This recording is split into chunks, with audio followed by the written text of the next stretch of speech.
All right, what's up, guys? Suicide Grind here with the, I believe, fourth interview on the channel. Technically, uh, fifth if you count the one that missed audio, but that we don't count because that was a mistake by the grind. But today, we have the Almighty, and I said Almighty.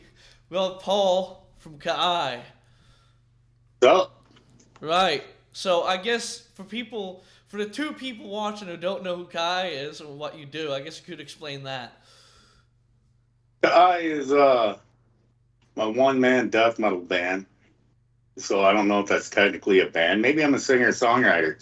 Um, that just talks about basically the history of Hawaii as well as the mythology. Because I'm not of Viking descent that I know of. So I'm not going to do Vikings. I'm not going to do Middle Eastern history because I'm not one of them. Or cool and knowledgeable about it like Nile, but that's kind of what it is. I do kind of melodic death metal or whatever comes out. Yeah, yeah. And I mean, you've been working on some new shit recently. At least it seems so. At least a new album shit going on. Yeah, I got almost 7 songs done for release number 3. Yeah, so big things coming for 2025. Yep, and that's going to be on Fomorian Productions. Let's see how that works out. Yeah, I mean, can only know if you tried. Well, Yeah, it's no pressure here to fucking be all professional. If you fucking want to throw in a bunch of stories, that's fun too.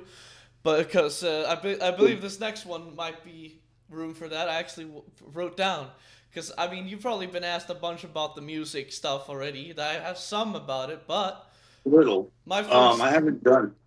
you haven't I haven't really done much on the interview thing or just talking about it. Just okay. whatever I do with like Shredbeard, which is mostly 2 jackasses.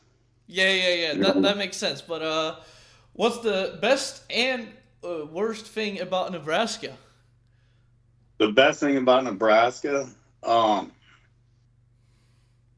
my family, like wife and kids. That's The worst fair. thing about Nebraska, everything else. Um, I don't, I don't like the. I mean, it's a beautiful state during the spring and summertime, and maybe even during the fall. But wintertime, it's a desolate wasteland of crap. Yeah, I can see But that. but like if you're an outdoorsman, there's a lot of things to do. And contrary to popular belief here, anyway, like everybody says, Nebraska's just a flat land, but we're actually quite hilly. Not mountainous, but a lot of big hills. But we got a lot of lakes and streams that people can go fishing in. A lot of land for hunting, hiking. Yeah, that's cool. I mean, hiking. That's I mean, I do it, but that's mostly Lapollic's I guess area of expertise. Yeah, that dude's always out hiking. Me, Yeah. I don't hike, but yeah, I mean it's not horrible. I might have played that up a little too much, but I mean it's not my favorite place. Yeah, I mean, I can make. I mean, I don't talk very highly of my city, or well, if you can even call it a city, really. But it's not horrible. Yeah. Well, I went from an island to the only triple landlocked state on the entire continent. Well, So I went from surrounded by water to you have to go through 3 or more states to get to a body of water, like an ocean or a gulf or a bay. yeah, and I guess I kind of wanted to ask some interesting shit, so I actually wrote down if you could only tell Oh, someone one single like piece of Hawaiian history, what would that be? ooh, that's hard because there's so much. Um, because there's the colonialism time slash imperialism. Then there's pre-contact. Um, oh, I don't really know. I mean, normally I talk about everything from 1900 and before, but all the really cool stuff is probably all the ancient tales, that take place pre Kamehameha, I guess, because there's a lot. Yeah, yeah. And I guess most people watching you would know that you like Slayer. It would be pretty hard to miss. But how did it Oh, all begin with Slayer? um, I was like 10 and 9, and my cousin, who's not into metal anymore, he was a visitor for a few years. Then he discovered Napalm Death and was like, "Nope, I'm out." But he was listening to Slayer. He's like 2 years older than me, and he let me hear Hell Awaits when I was 9, and I thought Metallica was crap because they just yell at you. And I was listening to whatever my mom listened to, like pop music, Yeah, classic rock, and all that. But then he let me hear Crypts of Eternity by Slayer because that's where it was on the cassette, and it was 1985. So Hell Awaits was a hot new jam, and it scared the shit out of me. So I'm sitting there with my GI Joe action figures, being rough and tough, and then I heard um, Crypts of Eternity, scared the shit out of me. I've been a metalhead ever since. I mean, I didn't go seeking it out, but that's all I wanted to hear was Slayer. yeah, yeah, yeah. I mean, it makes sense. But yeah, I mean, it started sort of similar because I mean, I got into Slayer. I heard Raining Blood pretty early on, but now it's funny because you talk about Halloween's being a first, and now that's my favorites that it comes around to. Oh, yeah. It's a great album. Yeah, I mean, it's a lot about for me what makes that one my favorite over like Raining Blood is Raining Blood. That one's more all about like extremity and speed and intensity and being shocking for the time, all that stuff. But for me, the Hell Awaits, it just has all the groove that I want, in my opinion at least.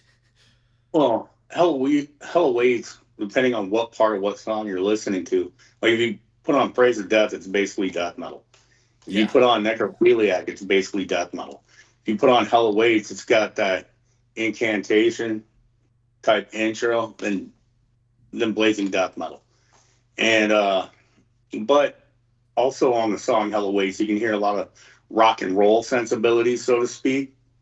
With the way they do the chord structures and all that, yeah, how yeah, they play it on the fast parts. But I mean that album, one thing I like about it a lot is it shows basically everything they can do in one song. And then the next song, they do everything they can do in once. I mean, it shows like that's where you start hearing the dual guitar harmonies that they use for like South of Heaven. That's where they mm, started. That's where you hear like them knocking loose from their Iron Maiden, Judas Priest influence as far as like song structure.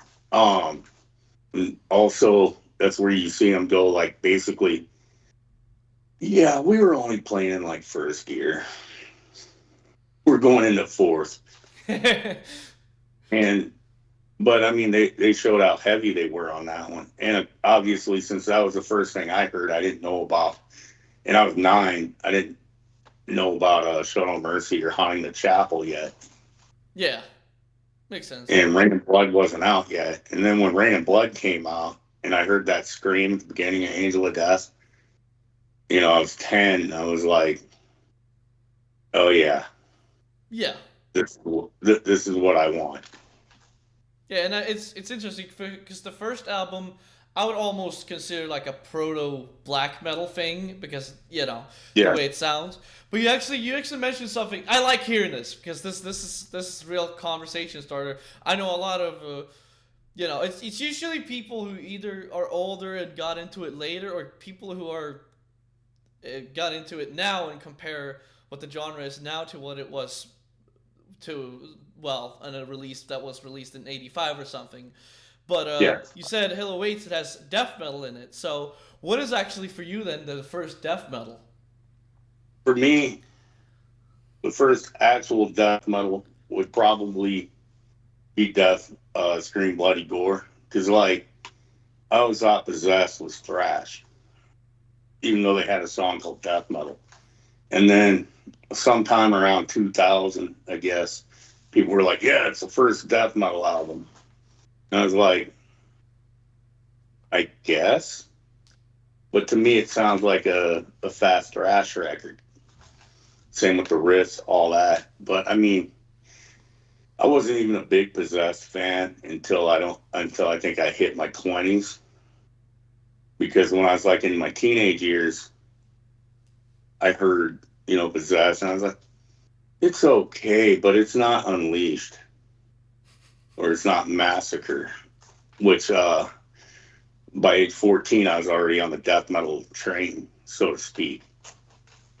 Yeah, But yeah, it's actually interesting to hear a different like point of view and everything because I kind of went. It's like I started with kind of going the like Scream Bloody Gore route in terms of like, oh yeah, Scream Bloody Gore all the way, and I was kind of, for lack of a better term, one of those Chuck Schuldiner fanboys that I don't want to associate with anymore. Uh, but those usually are all about the proggy albums, not the good yeah, yeah. stuff. But actually, it comes later around, and I guess I don't know. For me, it's actually ironic because for me, the riffing is a big part of why I think that Seven Churches was death metal at all. I mean, Seven Churches has a lot of riffing that you hear in death metal, and it's not something that like I'm gonna die on a hill over it, Yeah, yeah, yeah. whether Of it's death course. metal or thrash. It's because like Dark Angel, some of their stuff riff wise could be considered death metal. Yeah, and I actually say the same thing for like a later Slayer album, like Cult. Every song on that album basically is like just Oh, death metal riffing with Tom Christ Araya, Saluting, yeah. basically. I think I think Kerry King really stepped it up on the song call because that's one of his songs that he wrote. Yeah. Um, and yeah, that song's got a lot of death metal in it, but I mean, it's like more 1989 death metal, just C sharp tuning. Yeah, yeah, yeah. That makes sense actually. I mean they basically came up at that time anyway. So Yeah. yeah. Um, where was I going? There we go. So that's interesting. How does one come up with Hawaiian death metal riffing? Um.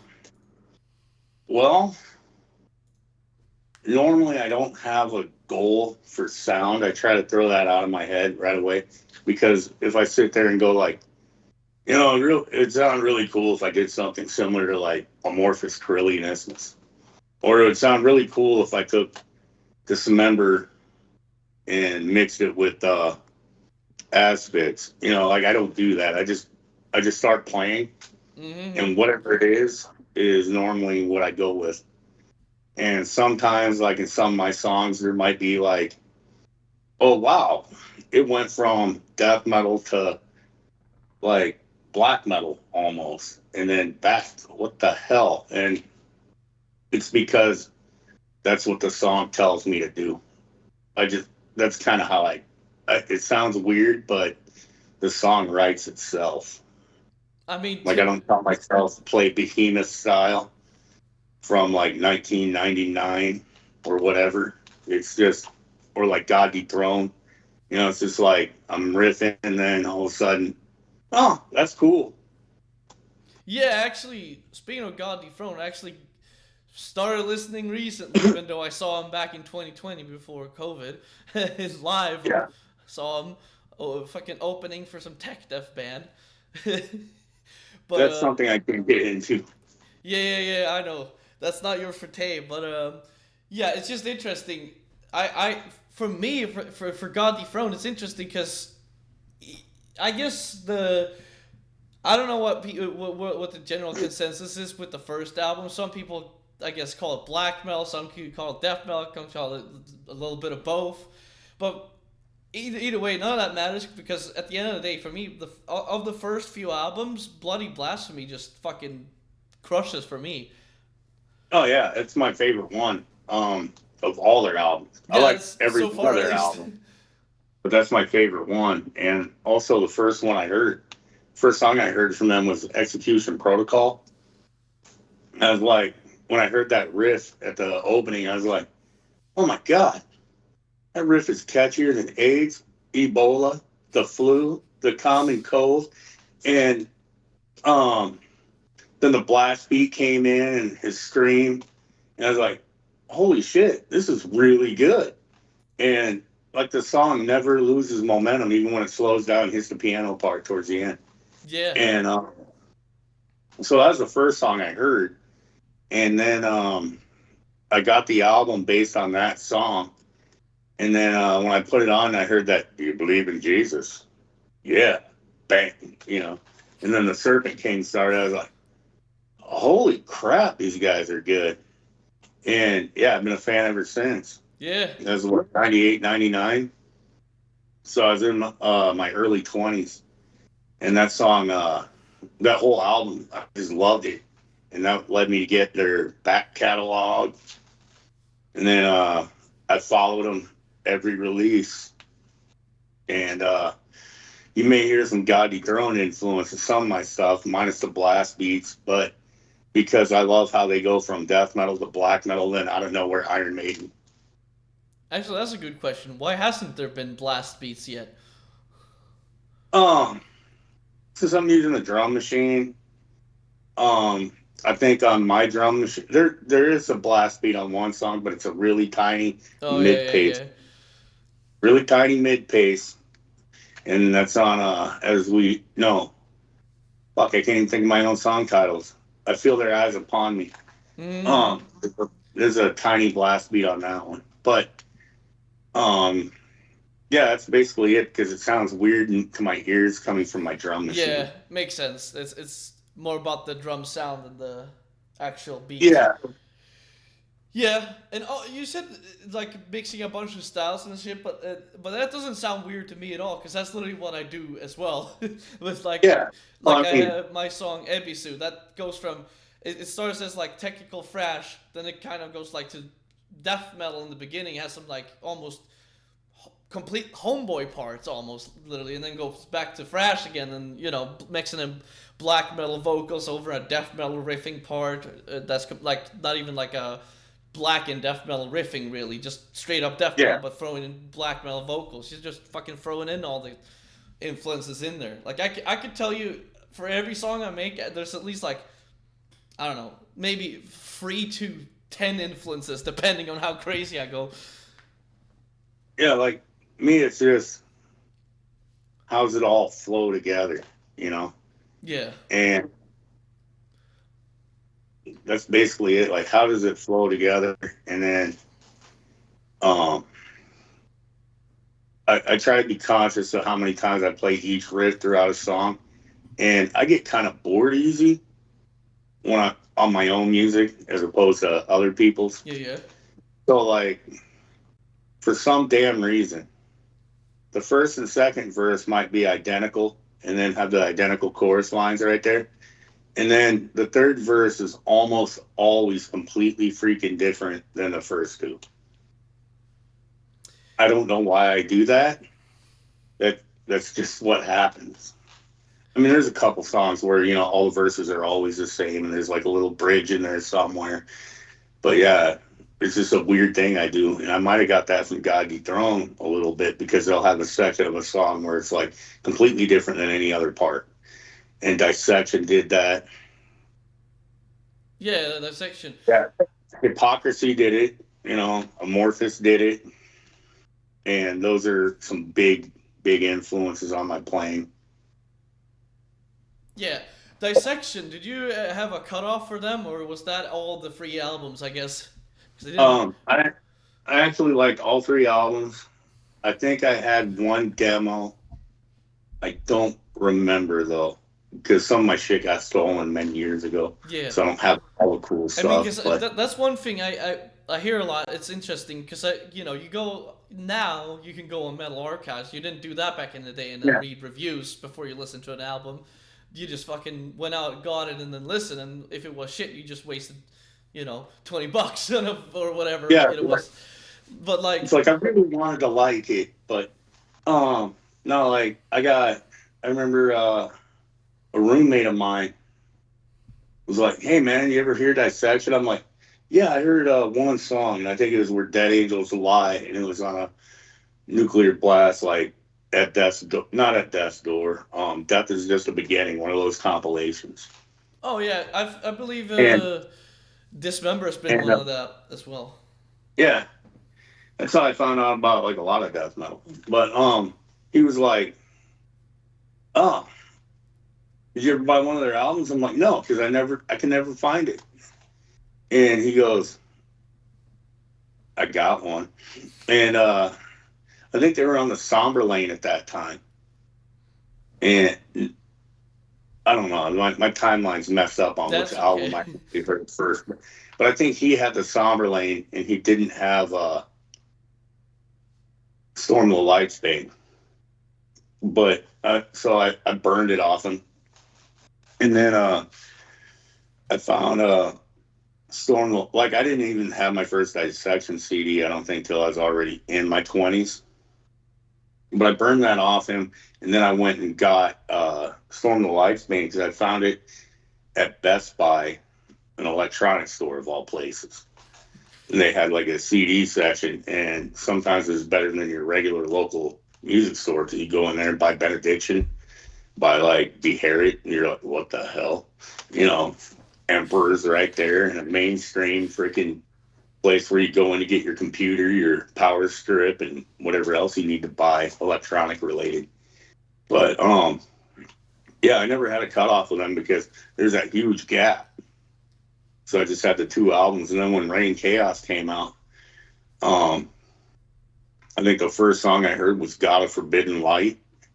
I was like, "Wow, this song's awesome!" Because I liked how it flowed and all that. And I mean, it sounds like a black metal rock record to me because of the vocals and the way the guitars are tuned. But you can't put on the song Black Dragon and tell me you're not humming that by the end.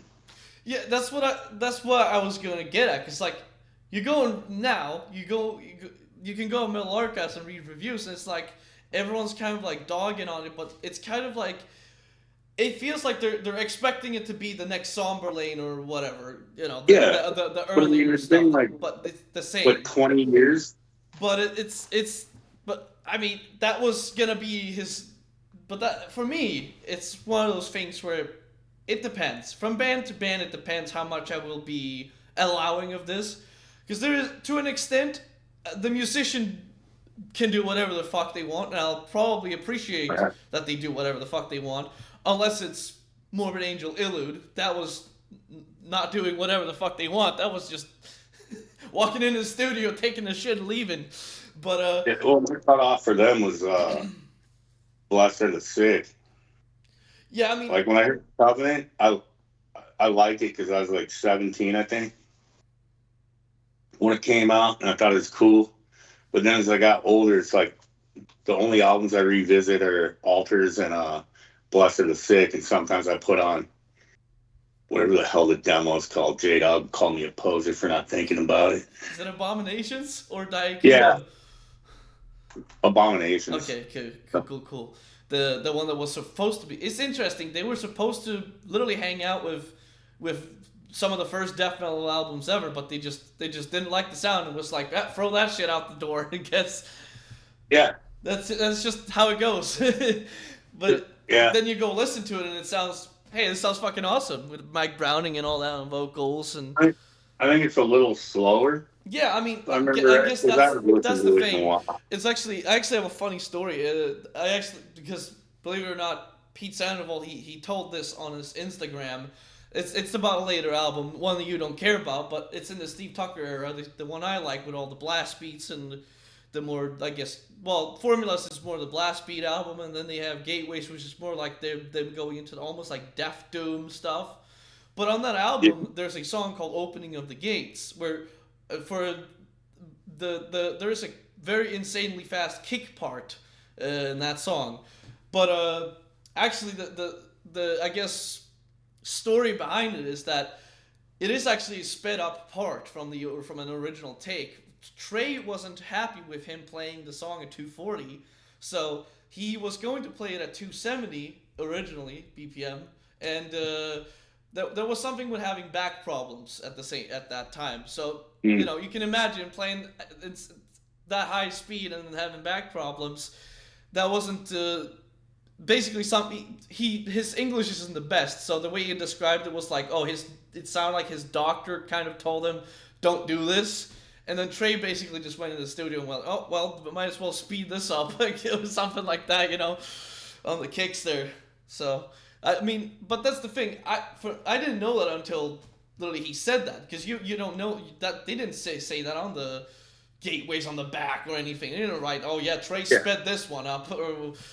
But that for me, I like every Morbid Angel. I will say that some more than others, obviously. For example, the thing is, I have a hard time actually I don't have a hard time deciding which is my least favorite Dave Vincent album, because it is Illude. But when we're talking about the first four, I have a hard time deciding what is actually my least favorite, because it would probably be between Covenant and Domination. But the thing is, I don't know if I can straight up say I don't like Domination as much as I like Covenant, because there's times where, for me, those are more like, if I'm in the mood for it, I'll be jamming it just like I'm jamming any other album, really. Because I don't know, I like all that. And then the Steve Tucker era, that's again, for me, I kind of tap into the whole thing, because Trey is kind of like he has a very unique way of writing music when he's the one writing the music. So for Formulas, it's like a completely, like, that album, there's nothing but like, you wouldn't be surprised if anyone else even had a single hand in writing that album, for Formulas at least, with the whole fast stuff, and then you have all the instrumentals at the end, and a lot of it's just very interesting the way he structures his music to me, which is, I guess, more nerdy stuff. It's not really your and then you got Gateways, the more slower, but it still has faster blasting stuff. It's like Ageless, Still I Am. Then Heretic, for me, it was one of those things where at first I was kind of like, I wasn't really jiving with the guitar sound. It's kind of like I don't know how to describe it even. Like the way the guitar sounds on that one, it's kind of, I don't know, maybe fuzzy or something. But eventually I got the vinyl, and then I listened to it, and it grew on me. And now, well, I didn't do the whole thing where, the band makes one bad album, I'm not listening to them anymore. So I checked out Kingdoms Distinct, and I mean, that's probably them doing their most brutal focused stuff, in my opinion at least. But I mean, I liked that stuff. I mean, I'm not gonna say they didn't have any good songs after us, but I mean, it just, like, I like Steve Tucker's voice, but sometimes, I don't know, it just sounds weird to me, the riffs at times from Morbid Angel.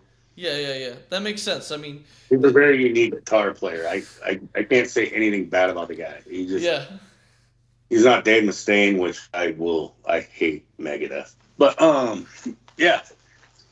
Well, I don't know. Like, I would have to be honest. Now he's not going to be able to play it. But even if you went back to Rust in Peace and you go up to Mega Dave and ask him to play something off Altars, I don't know. I don't think he could do it. No, I don't like Dave. No. But no, Altars, it does have a lot of cool moments. I got to see Morbid Angel twice live with Dave. No, once with Dave. And that was like kind of like a reunion thing. Yeah. One thing I did notice with Dave, though, is when you got Steve Tucker there, Steve will sing any Morbid Angel song on the damn set list from any period of time. Yep.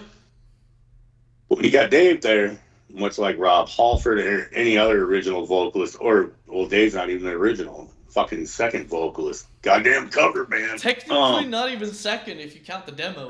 No. Yeah, third. Or four, I don't know. But you notice they won't do any of the modern crap or any of the crap that somebody else did. He's like, nope, I'm only doing the first 4 albums. And Five albums. the one thing that bothers me is he started kind of doing like the operatic low vocal singing to some guitar Oh riffs. man, It's like, oh, it's like, come yeah, on, that, dude, that I was want to kind see of more of an annoying. angel. Oh, fuck, this sucks. I gotta take a piss like real bad. I mean that's okay. Yeah, I can be right back. yeah, yeah. Uh, I'll just edit it out.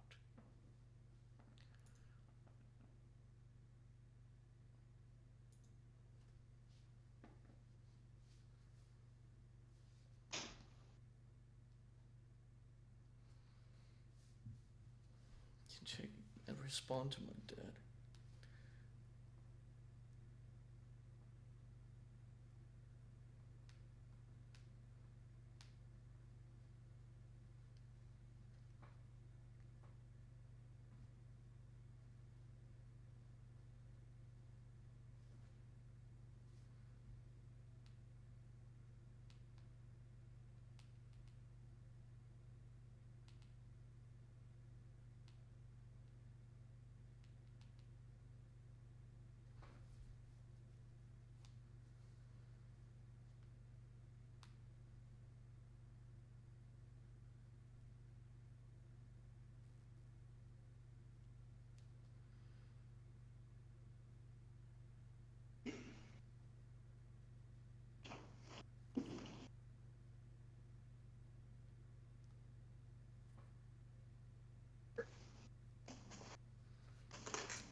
I Right. have returned.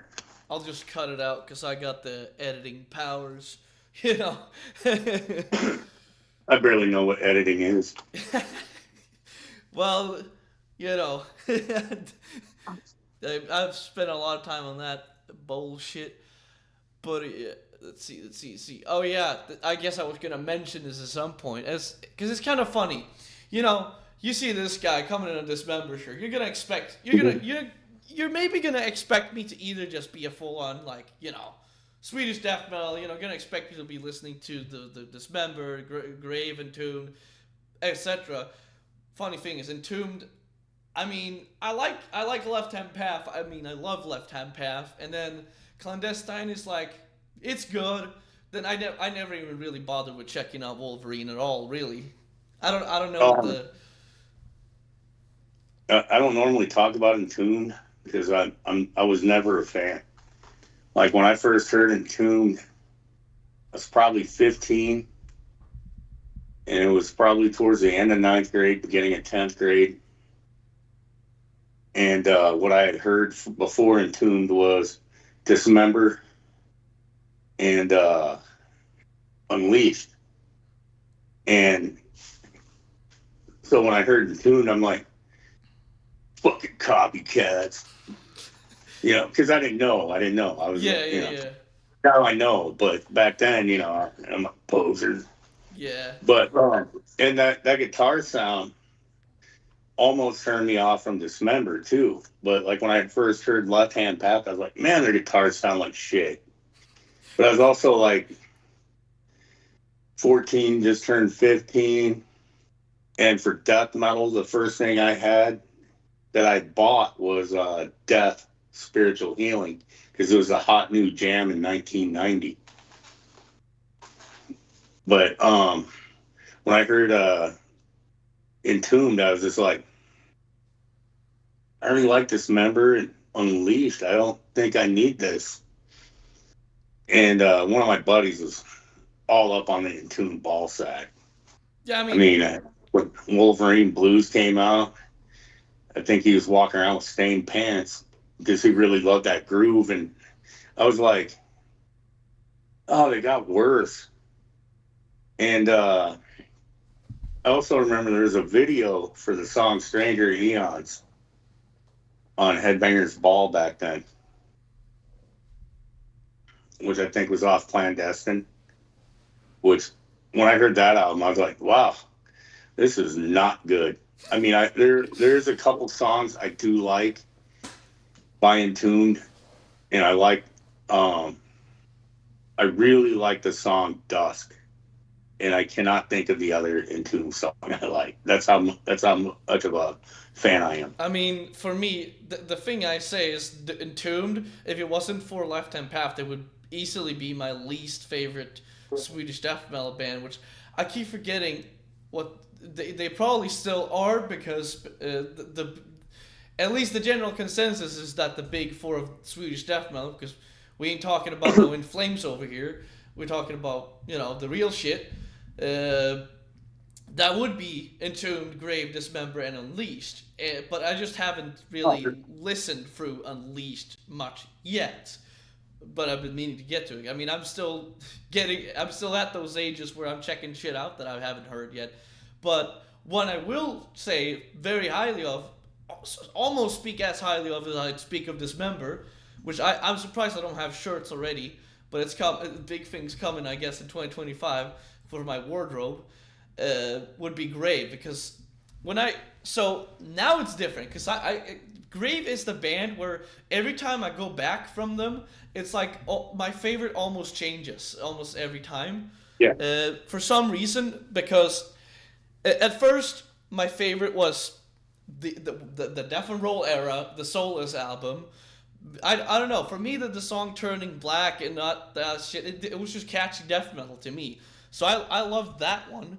And actually, Soulless, it just sounded like if you took Massive Killer Capacity and make another album like that, to me. Yeah, I agree. I loved that. So, okay. And then Hating Life, they did they kind of started doing a little bit of Homeboy, and I was like, well, I like the groove. And Back from the Grave, I mean, I named my stream after it. That was where I got the title idea from. So I kept checking out the albums and kept enjoying it.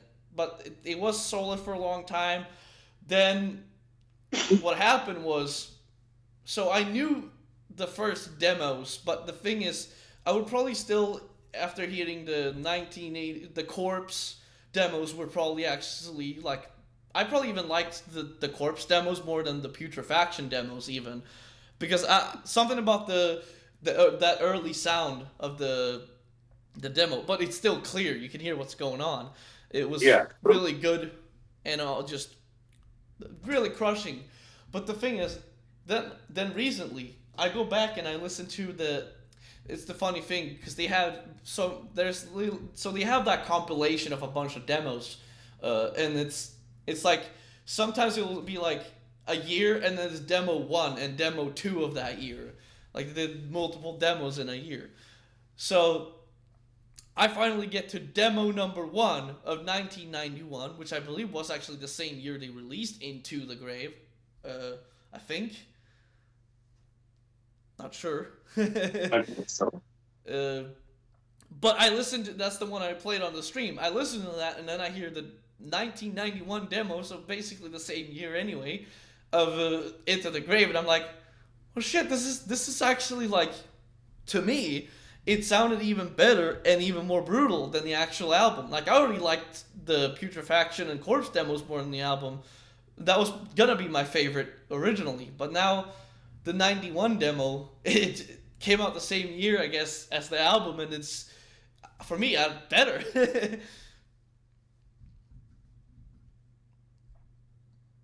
Let's see. I remember, like, Grave, I thought I'd check them out just because of their band name back when I was a teenager. But when I first heard Unleashed, I think I almost remember vividly in my brain what that ad looked like in a metal magazine I bought. So it had 4 bands, like the 4 little squares on a page. And the second one was Unleashed. And I remember Morgoth Cursed had just come out. I can't remember if it was the actual album or I bought the EP, but Asphyx, their debut was out. I think that was the last one on Earth. And then there's like Immolation. So you had these 4 pictures of these 4 bands, and I'm like, oh yeah, they gotta be good. So the first one I bought was Unleashed. And I was like, Hell yeah. And it was just based off a band logo and that silver album cover from Where No Life Dwells. And then I got Morgoth and I'm like, oh, this sounds like death. But then I found their first their debut before Cursed and their EP and shit, Resurrection Absurd, all that stuff. And I remember I got the Immolation, and when I first heard that, I was like, holy shit, this is brutal. And then Asphyx, I was like, the hell is up with Martin's voice? Yeah, yeah, yeah, yeah. That That's thing is one. cool. That's the one thing I like. It's kind of like a. The best way I described it was it sounded like an insane person from an insane asylum. It was like John Tardy, but you could understand him. Um, like the first time I heard Obituary, I was just at the record store at the mall, and there it was, the cassette, just staring at me, saying, "Buy me." Mhm. And slowly we rot. So I take it home, I put it on, I push play, and I hear that voice, and I'm like, "What in the fuck?" And my friends with me, he's like, "What the hell, dude?" I'm like, "Well, let's let it keep playing." So we like listen to the whole thing. We're like laughing hysterically the whole time. I'm like, "Did he say words?" He's like, "I don't know." And but it was like hilarious because of his vocals. But I mean, it sounded really awesome. But yeah, we were like already taking the piss out of all this shit. Like, Yeah, yeah. like we knew that we loved this music, but yet at the same time, we could see humor in it. And it's like the song's called "Slowly We Rot." I mean, till death. I can't think of another one out there. Words of Evil. Like Words of Evil has one of the best vocal intros ever. The way he does that Words of Evil over and over again before it hits you in the nutsack. Yeah, yeah, yeah. But yeah, I mean, wow, I'm going down memory lane like a because I don't always talk about all that shit. From like when I first got into metal and then like hit death metal. Yeah. I mean, with Obituary, I mean, I love them as well. My favorites are Slowly We Rot, but I also love and have in my favorites The Incomplete, J Dog's least favorite, World Demise, with I the love that one. yeah, Frozen in Time, and I have to be in one of those guys who really admit that they love the new album because the Dying of Everything. I don't know. It was the wrong time. That song for me, it made the whole album, but then you get him just shouting war at you in his voice, and it's for me it's still that what you're talking about, the like whole, it's kind of like you're jamming the tune skis, but at the same time it's kind of funny the way he sings. Yeah, but I mean, like they've been pretty consistent, but they're not. To me, if you got like three Obituary albums, it almost doesn't matter what three. Yeah, it is pretty much just similar music. You can pick from each era really and just Yeah, go with it.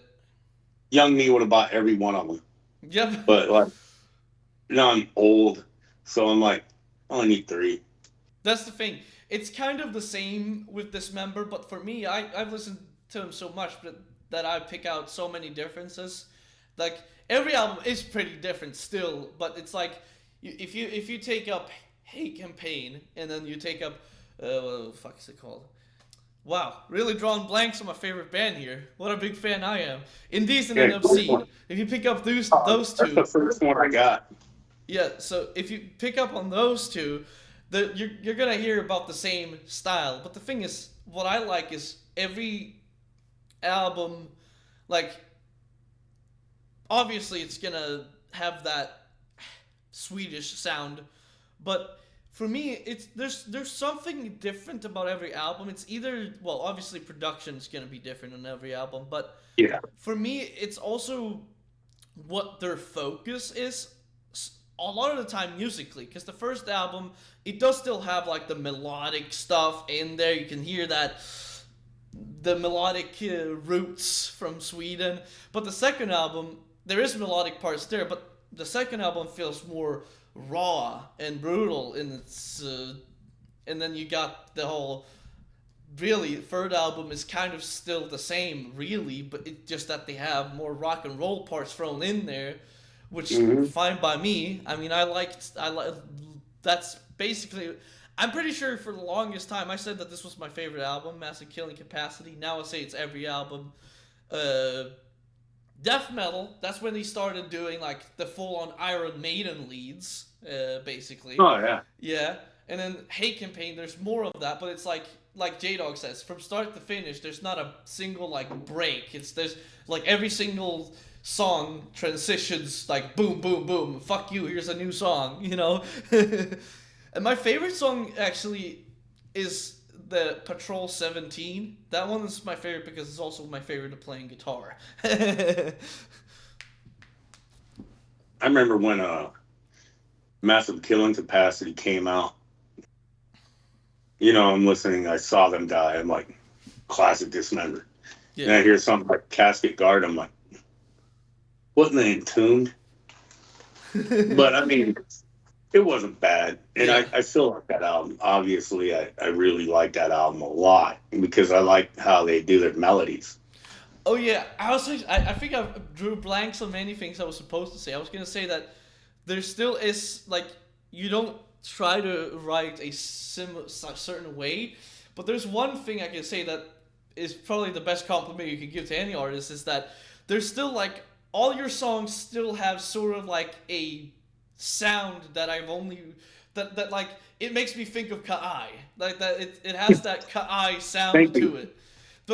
But I can't really describe what it is. Well, obviously part of it is the drum machine and the guitar tone and the way things move, but it's also something about the way you riff is very like yeah, you can tell it's this guy riffing because it sounds like this and that, you know. I wish I could explain how I do that, but I don't know. I Yeah, just grab my guitar, I start playing, and it's like I've been playing 35 years now, but I'm mainly a rhythm guitar player yeah. by choice. Yeah, but I heard you wanted to learn some shredding recently. Uh, I I dabble, and by dabble I mean I think I insult people if I say what I do is shredding. But like when I did my nuclear assault cover, that solo I did there, I was like, oh god, I hope this comes out right. I hope I hit a bend in the right place because I could not play the original solo to save my life. So Yeah. I just winged that one out of no. I like reached deep in my asshole and pulled it out. And I think I did like 6 attempts, and that was a 6-1. Because I'm like, no, that one sucks. And I don't want to like cut and paste a guitar solo together or a riff. You know, I want to play the whole part. Yeah. And because I don't know. I think cut and paste solos are lame. Yeah, the thing is, the only times I kind of like do what multiple takes solos is when it's one of those solos that kind of wants to feel like for example, that's very easy on my recent album, the Ame no Usume song with the Iron Maiden stuff going on and stuff Hmm. like that literally, I don't even have to explain because the solo I wanted to do the Iron Maiden stuff where it's like it sounds like Mm. two different guitarists doing solos. So Yeah. that's the one time I will do that. But like for example, most of my solos, like the take you hear is not like oh I cut a little here and punched in there. No, that is start to finish improvised, and I do that because I don't want it to be fucking some shit that I like. Oh, I perfected it in the studio, and then I fucking go to play it on guitar. Oh, well, shit, I can't do it. Well, like one of my songs that's newer for number release number 3, Halila, is the first one where I actually recorded a guitar solo for the song.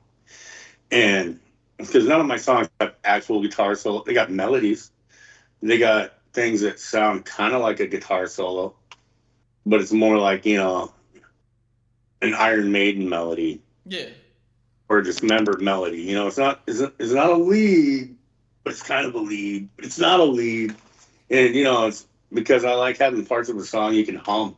Yeah, I mean, there's a lot Don't of know why. those. I mean, on on Tails, that one had many singing parts. I almost thought I was at a Oh, yeah. karaoke bar at one point. Yeah, I mean, and that one, I think I was a little all over the place on my guitar tone a little bit because three songs have one setup, and then the rest all have a completely different one. Yeah, And actually, I haven't said, I didn't even say this in any of my reviews. The only complaint I have about Tales from the Land of Fire is the hi hat. It's like when you listen on headphones, louder than the fuck.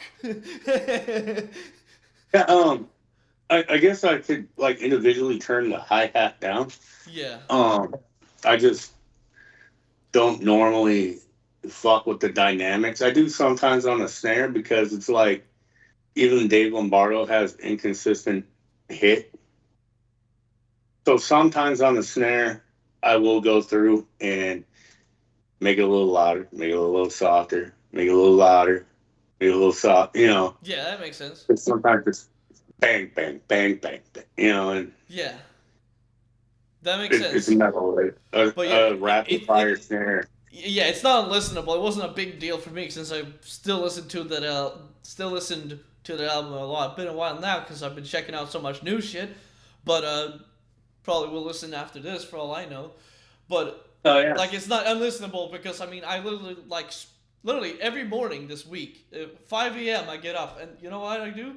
Turn on Last Days of Humanity, Putrefaction in Progress. So it's blasting gore noise in my ears in the morning. Just wakes me right the fuck up. But what I was actually, I kind of ducked myself on this one. I was talking about when you with the shirt. You either expect me to be into this stuff, like the Swedish stuff, or you expect me to be into just death metal or whatever. But the funny thing is, recently you probably walked in on it on the stream a little bit because Lapalik, he really likes the proggy stuff, you know, oh yeah. and He loves it the was frog. so. The thing is, at first it was like because it came into the conversation obviously with like Rush and stuff, and I already knew Rush from like 2112. I already knew that for a long time. I Hmm. always obviously heard Tom Sawyer, and I watched Trailer Park Boys, so of course I know uh, I know it ins and outs, some hits, and I guess I basically knew the hits, but it was kind of like I hadn't heard 2112 since Guitar Hero when it was in there because that was the whole thing was in one of the Guitar Heroes, and that's how I heard it, and I loved it back then. So I mean, I came back to it, listened to 2112. It's like, oh yeah, this is really cool.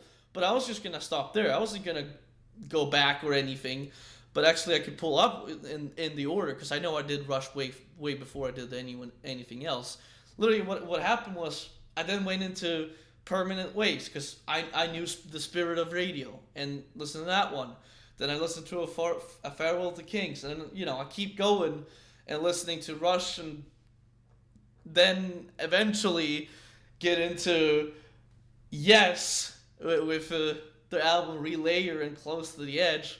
Funny enough, doing a stream with my buddy Profanator again tonight, and those are gonna be on there. So it's just interesting. I go from this like before, I guess this year I was pretty much anticipating the new Condemned album, like a brutal death metal band's new album, and then now 2025 I start going into proggy stuff and all that stuff. I never got into prog, and like I remember when Dream Theater was a hot new jam when Images and Words came out. Yeah.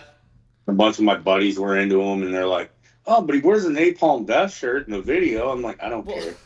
Um, I'm like, I could make a video wearing a Scooby Doo T-shirt. I mean, but like, it doesn't mean that I'm automatically cool. yeah. But no, like I don't know why I never got into him or Rush. I know Geddy Lee's voice annoys the piss out of me, I mean, and I think that's the same with the that's a dude from Dream Theater. For me, it's one of those. for me that's a fair thing to say though, because I can understand like with like voices and stuff like that's a thing, because like with the instrumentals, the production can kind of sound weird or whatever. Vocals can sound weird, but if they sound like off or like bad vocals, that's just not gonna work. Yeah, But like there's a lot of bands where people tell me, "Oh, Paul, you got how do you not like these guys?" And I'm like, I don't know how you do like those guys. You know, like sometimes I think Overkill, I can only handle them in small doses because of the vocals. yeah, yeah, yeah. And I think most Exodus albums they suffer from weak vocals. I mean, Like I I don't like Rob Dukes. I don't like Zetro. I barely like Bailoff. Um, I know Sacrilege. I don't Uh, even listen to the first album. I don't even really care much for Exodus, because yeah. for me, I heard of Exodus early. I heard it and like kind of along Slayer and that, but I kind of just stuck with Slayer when it came to thrash and Metallica. Funny thing is actually Dream Theater. I would kind of call them the like Metallica of Prague in a sense, because they kind of Mhm. that's basically what they're doing. They're kind of taking Metallica riffs and adding more time signatures to them, because Metallica did do time signatures every now and then, just not really full on prog or whatever, and technicality. You know, like Metallica was a weird one for me. I never got into like I like a few songs here and there. And as a guitar player, I will admit they are fun as fuck to play. Yeah, that's the You cannot tell me you don't have a good time when you're jamming with your homies. That's right, jamming with the homeboys, and you start playing like For Whom the Bell Tolls. It's fun to play. Um, but at the same time, it's like unless it's a live version, I really don't want to hear it. And I don't know. I think it's because he sings it different. yeah. But I like the live versions. But I will. I rarely will sit down and just be like, yeah, I'm gonna put on Ride the Lightning. Um, I just it's not like Slayer to me where I can just grab any Slayer CD, even the Homeboy album, and just push play.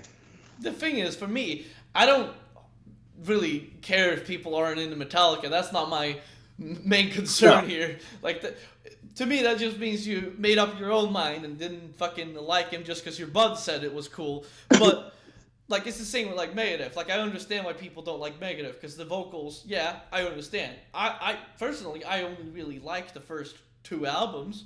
That's Well, for me, it's not just the vocals. It's sometimes the song arrangement. Like Wake Up Dead. There's one. I can't remember if that's the one. That's how good I am at naming name dropping the Megadeth. But I yeah. think that's where it starts playing and it sounds like the bridge you hear getting ready for the outro, and then it goes into a verse, and it's just like the fuck. And I think because of the guitar wankery, I think Hangar 18 is about 3 minutes too long. Um, like I don't know, I just never really got into them. But like Metallica, there's a song or two I will say, oh, that one kicks ass. Like Go to Hell from the Bill and Ted's Bogus Journey. I think that song kicks ass.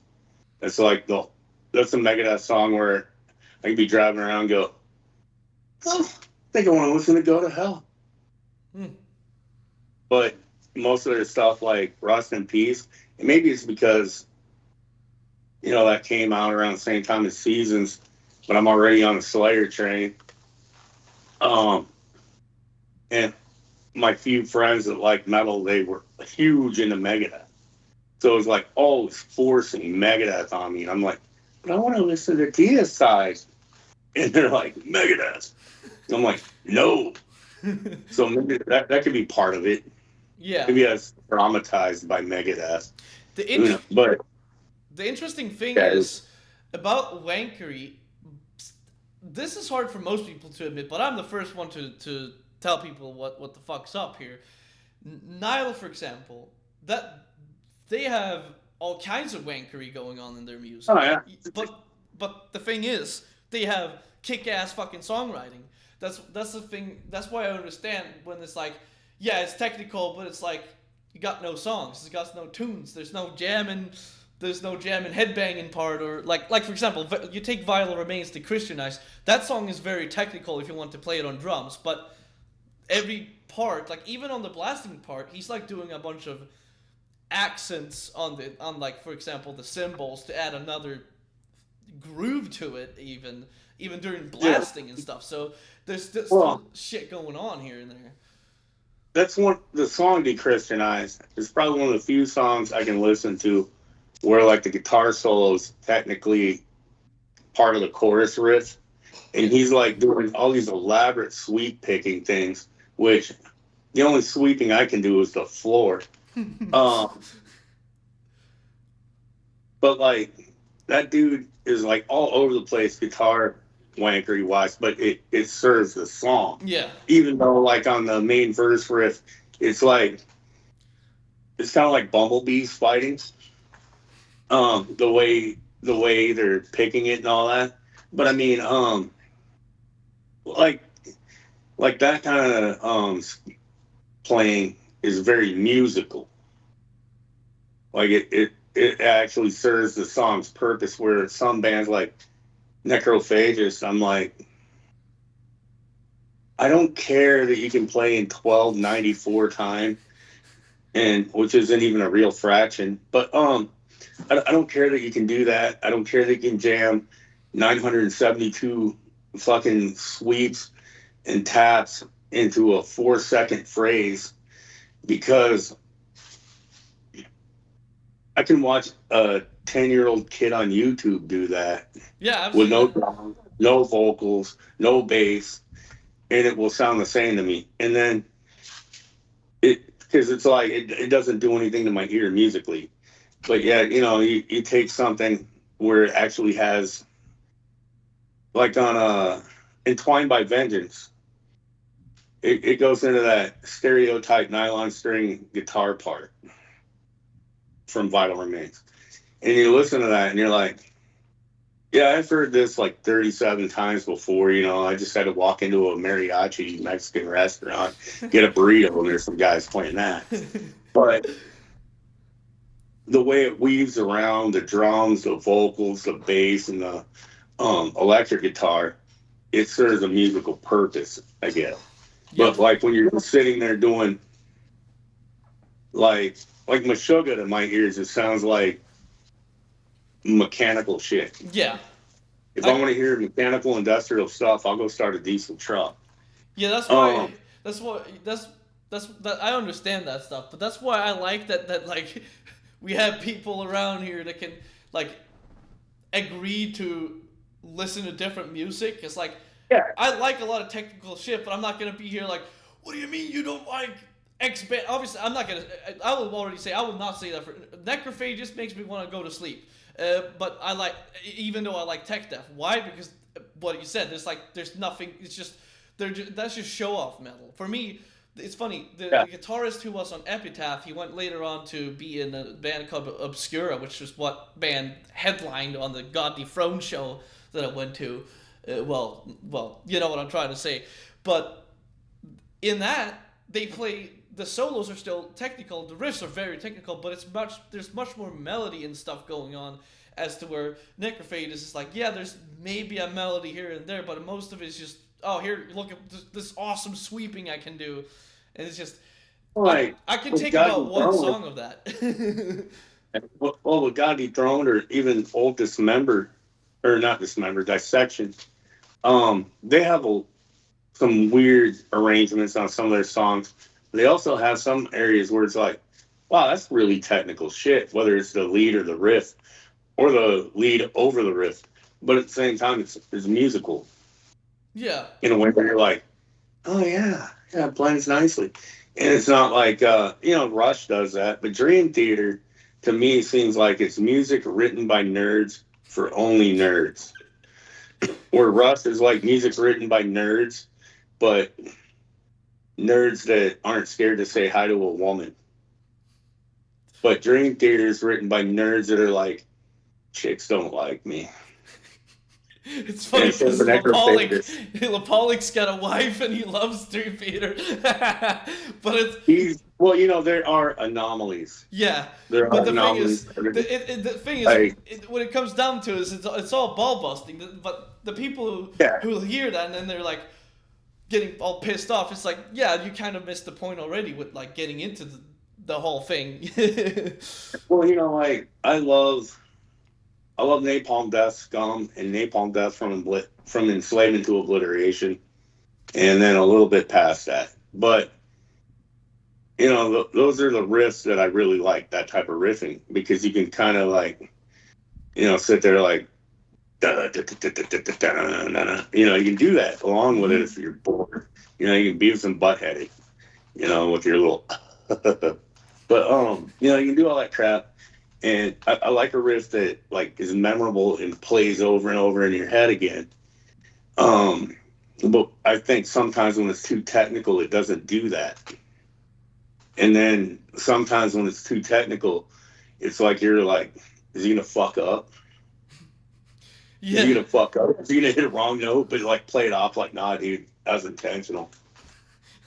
I'm meant to hit it flat on purpose because you need some dissonance, and then you gotta shut up with your fucking nerd lingo. Like put the sauce on the noodles, jackass. I take Yeah, I take it I you're like. not I take you're not the biggest fan of avant-garde jazz. I don't even know what that means. Um, that's basically what you're Like, talking about. It's like, oh, like, that's intentional dissonance.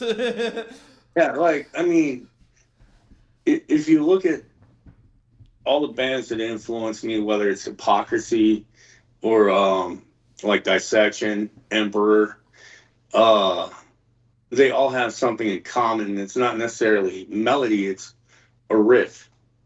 They all have a riff, and they may not be the most technical, but they're very musical in the way it all flows. Or there's just something about it where it's like you hear the riff like on Oldamorphous, and you're like, ooh, you just Yeah, touched my happy place, like and then it kind of gets your head bobbing a little bit, and it might be hard to play the first 6 times you try it. But like I've never been a fan of writing stuff that I'm like, how did I play that? Fuck. And then I can't play it ever again. The right way. yeah. Even though that happens to every musician that writes a riff, it's like that riff rules. What the fuck did I just play? But I mean, like after you get it down, not the one that got away, but like the one that you're like, that's close enough. I dig it. Like sometimes I think less is more. But yet at the same time, I want it to have some kind of excitement, and I don't want it to sound like I just went. Today, I went from Wasteland of Terror by Asphyx and said, I wonder what it'd sound like if Testament wrote this. Like, Testament's a band to me that's very bland. They're good.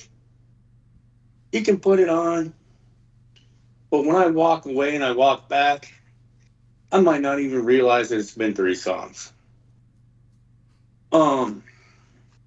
But like they're very, very talented musicians. They do have songs that I do enjoy, but I mean, a lot of times it's like, huh. So I try not to write like that. but I don't try to sit there and go, what would Eric Pearson play for this riff? Or how would he play this riff? I don't go, how would Kerry King and Jeff Hanneman combine forces to do what Pete Tochgren did?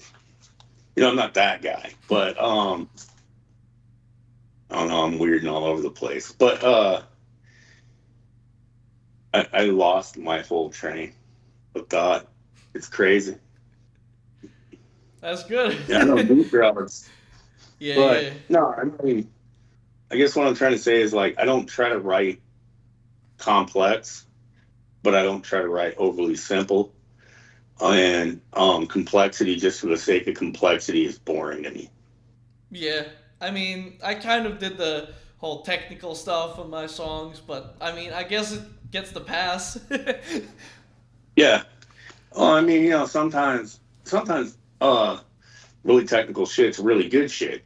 Yeah, But other times, because it's like, oh, what did he do there? Because that sounded awesome. yeah, yeah, Because yeah, there's some technical riffing in some bands where I'm like, oh my god, what the fuck did that guy? How did they do that? Like, if you listen to '90s Cataclysm, they got some weird moments where you're like, I would not have even thought to go that way. yeah. Of And course, when you get to modern Cataclysm, you're like, you put out the same album since Prevail, yeah, and also I like think 6 times. another obvious one with like the technical stuff is what I was talking about with Nile. That they don't just throw a bunch of technical stuff together. There's sing along parts and stuff going on, and very Yeah. catchy guitar. Like even the technical guitar solos, like especially Carl Sanders. He's like, for example, you go back to Mariah. Now you can do it on YouTube. Back in then, you would have to know about it, but now there's literally a video, uh, audio only of like a live recording of them playing a like full on rock ballad, right? Oh yeah. In Carl Sanders' pre Nile band Mariah, which was supposed to be thrash, but I guess they had some softer days too. You listen to Oh, that, but when I said that sounded like Dan Swano to me, I wasn't talking about like his Edge of Sanity work or any of his okay. death metal work. I'm talking like when he did his cover of Melissa. Oh, I didn't hear that actually. Yeah, it's he sings. Or like him and Peter Toshner got together and they did a cover of Country Girl. And it's like neither of them, like if you're expecting to hear hypocrisy with Dan Swano, you're wrong. And then if you listen to Dan Swano doing Melissa, I will admit that it's very indulgent for the musician. You know, you got like operatic female vocals, some high vocal here, low there, no growl at all, and a lot of piano, keyboard type shit going on for where it would normally be guitar, but it's very well done. Yeah, Yeah. So the vocals on that Mariah sounded a lot like Dan Swano's clean singing voice to me on those two songs. that's fair. And I, what I was getting at is that when you hear the guitar solo in that, Carl Sanders has had that same style of playing Mhm. for eternity. So even now in his more shreddier solos, you can still hear like his earlier days where he throws in that melody in the solos and stuff. And I just find it interesting. And that funny thing, you know, this was one thing, one discussion that came up with. It was originally me and Nick, but now it's me and I think Lapalik might have had it once, but we were talking about the oldest guy in death metal, but respectable death metal, not some like band from what was that one place in Ohio that Dog mentioned? It was like some vocalist from fuck bumfuck nowhere Ohio. Two listeners, got one demo out in 2013. No, I'm not talking about that, but like in like respectable bands. I looked into it, and it seems that Carl Sanders is actually the oldest guy in death metal. Was he like 63? I think so now. I have a good computer now, so I can actually just pull it up. Cause, Yeah, because I know he's not young.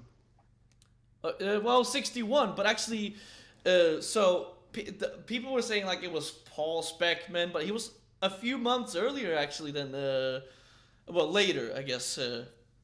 You know, Carl Sanders.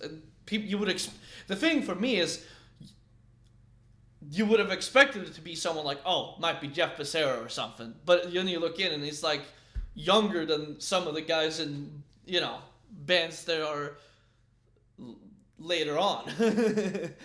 You know, for like that lead guitar players, like guitar solos that really stand out to me.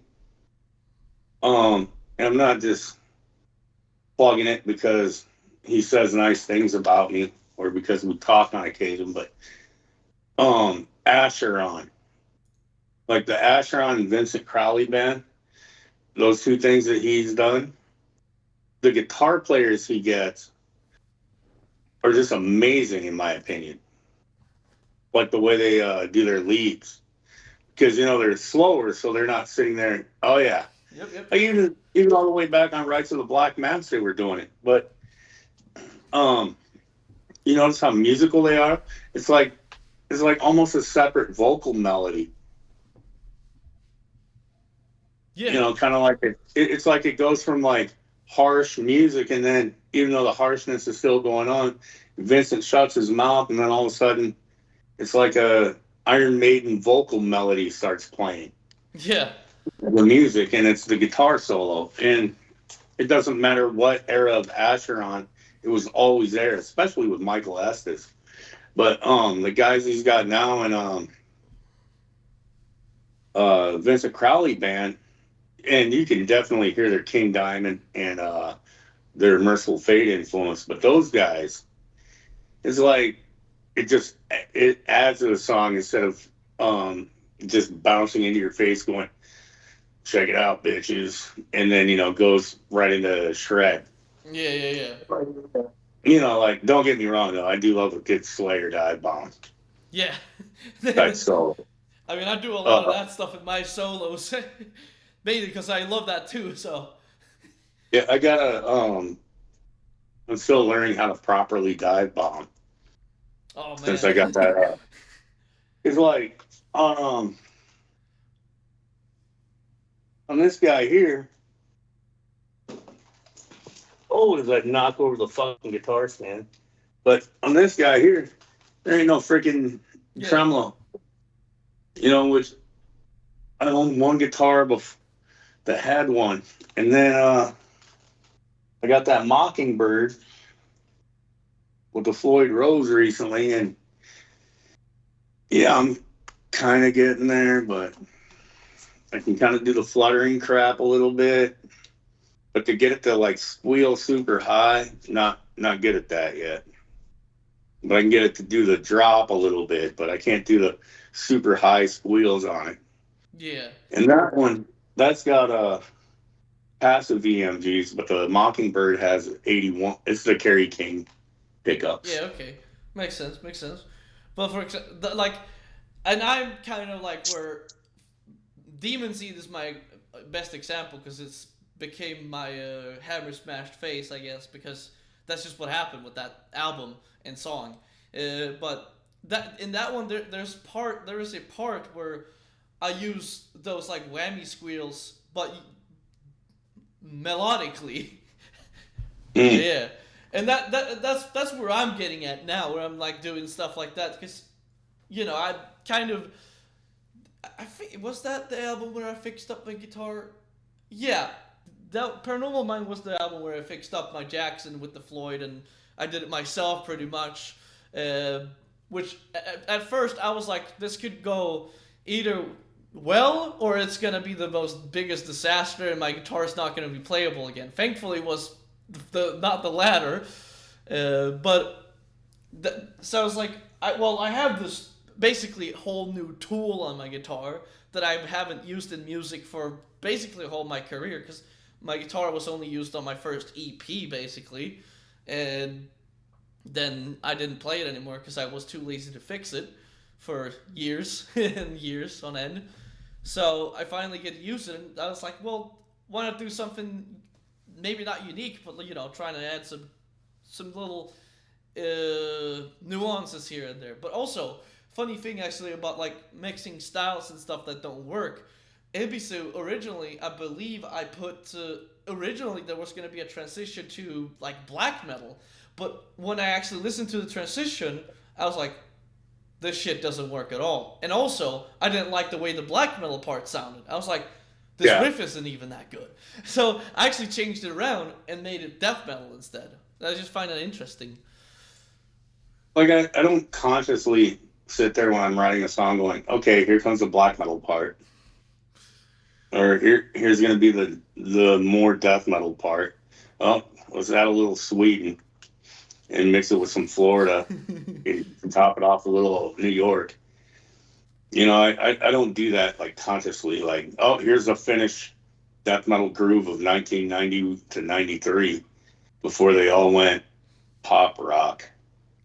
Yeah, that's one thing. Like I tried to give Amorphous a chance. Like I like prog and softer stuff. I like Opeth, for example. Their later Mhm. stuff, even the more sing along karaoke bar, Opeth dancing with another man at a gay bar. But I listened to the later Amorphous and the clean vocals come in. It sounds like I might as well be listening to Justin Bieber on the pop radio. And at that point, Yeah, I felt the panties coming on. yeah. Like when I put on Elegy, it's like I'm wearing a dress. So I don't go past what's that EP? The Black Winter Day EP. That's like the latest Amorphous I'll listen to.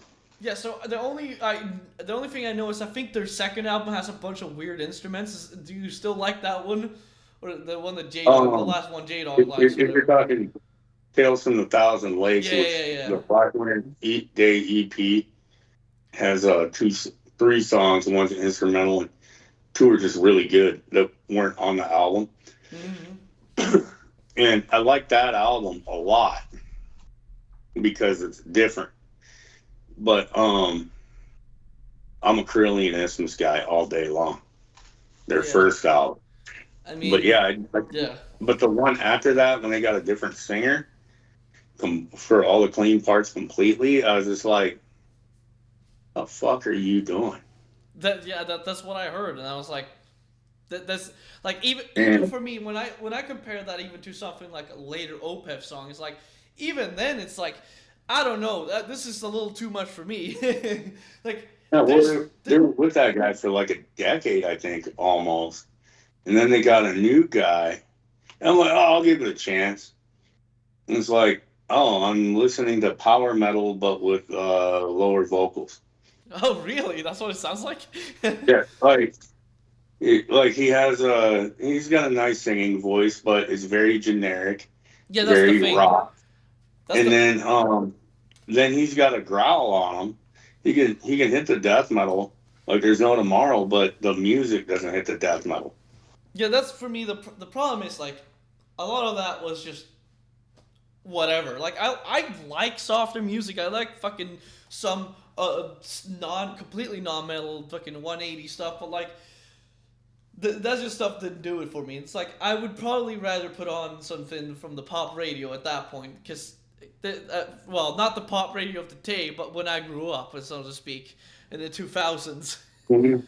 Yeah, yeah, yeah. Like if I had the choice between modern Amorphous and whatever my wife wants to hear, um, I'll probably go with whatever she wants to hear, and it will not be metal. Unless she's in a Metallica mood or a System of a Down mood. But she might want to listen to grunge, which I'll listen to any of that over the modern Yeah. Amorphous.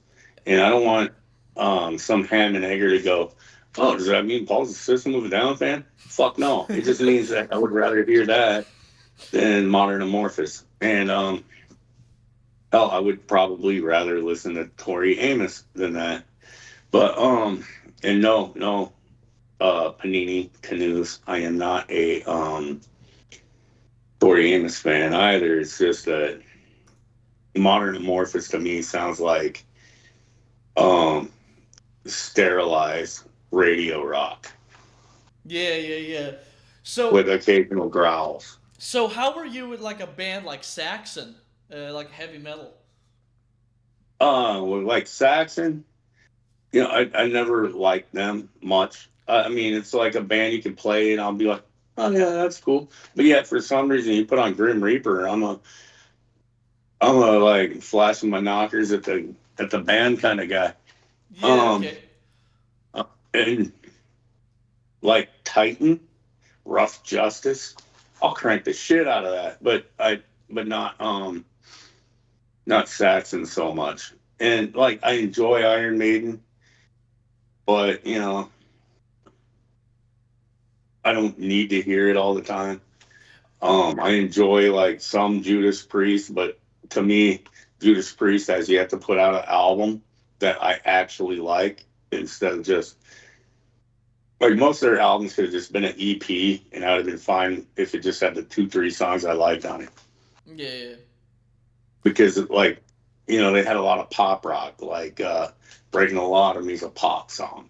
Mm, It doesn't mean I don't like Breaking the Law. It just means it's a pop. It's you can put that on a regular radio station, and nobody's going to think anything of it. Same with like Living After Midnight. yeah, yeah, I get what you mean. It's like the singing, sing along stuff, which yeah, And you know, not to sound like a total caveman, but if if I ever have to watch the video for the song "Hot Rockin'," um, if you didn't know when Hot Rockin' came out and you saw the video that Rob Halford or at least one member of Judas Priest like dudes, um, I don't know what's wrong with you. Yeah, they got the fast car, but you got a bunch of dudes sitting there like all working out while singing the rock song. I don't think I watched that one. Oh, look it up, dude. Look up "Hot Rockin'" by Judas Priest. It's Yeah. hilarious. So I actually brought them up because, man, I got into Saxon recently, and that was like, shit, I love it.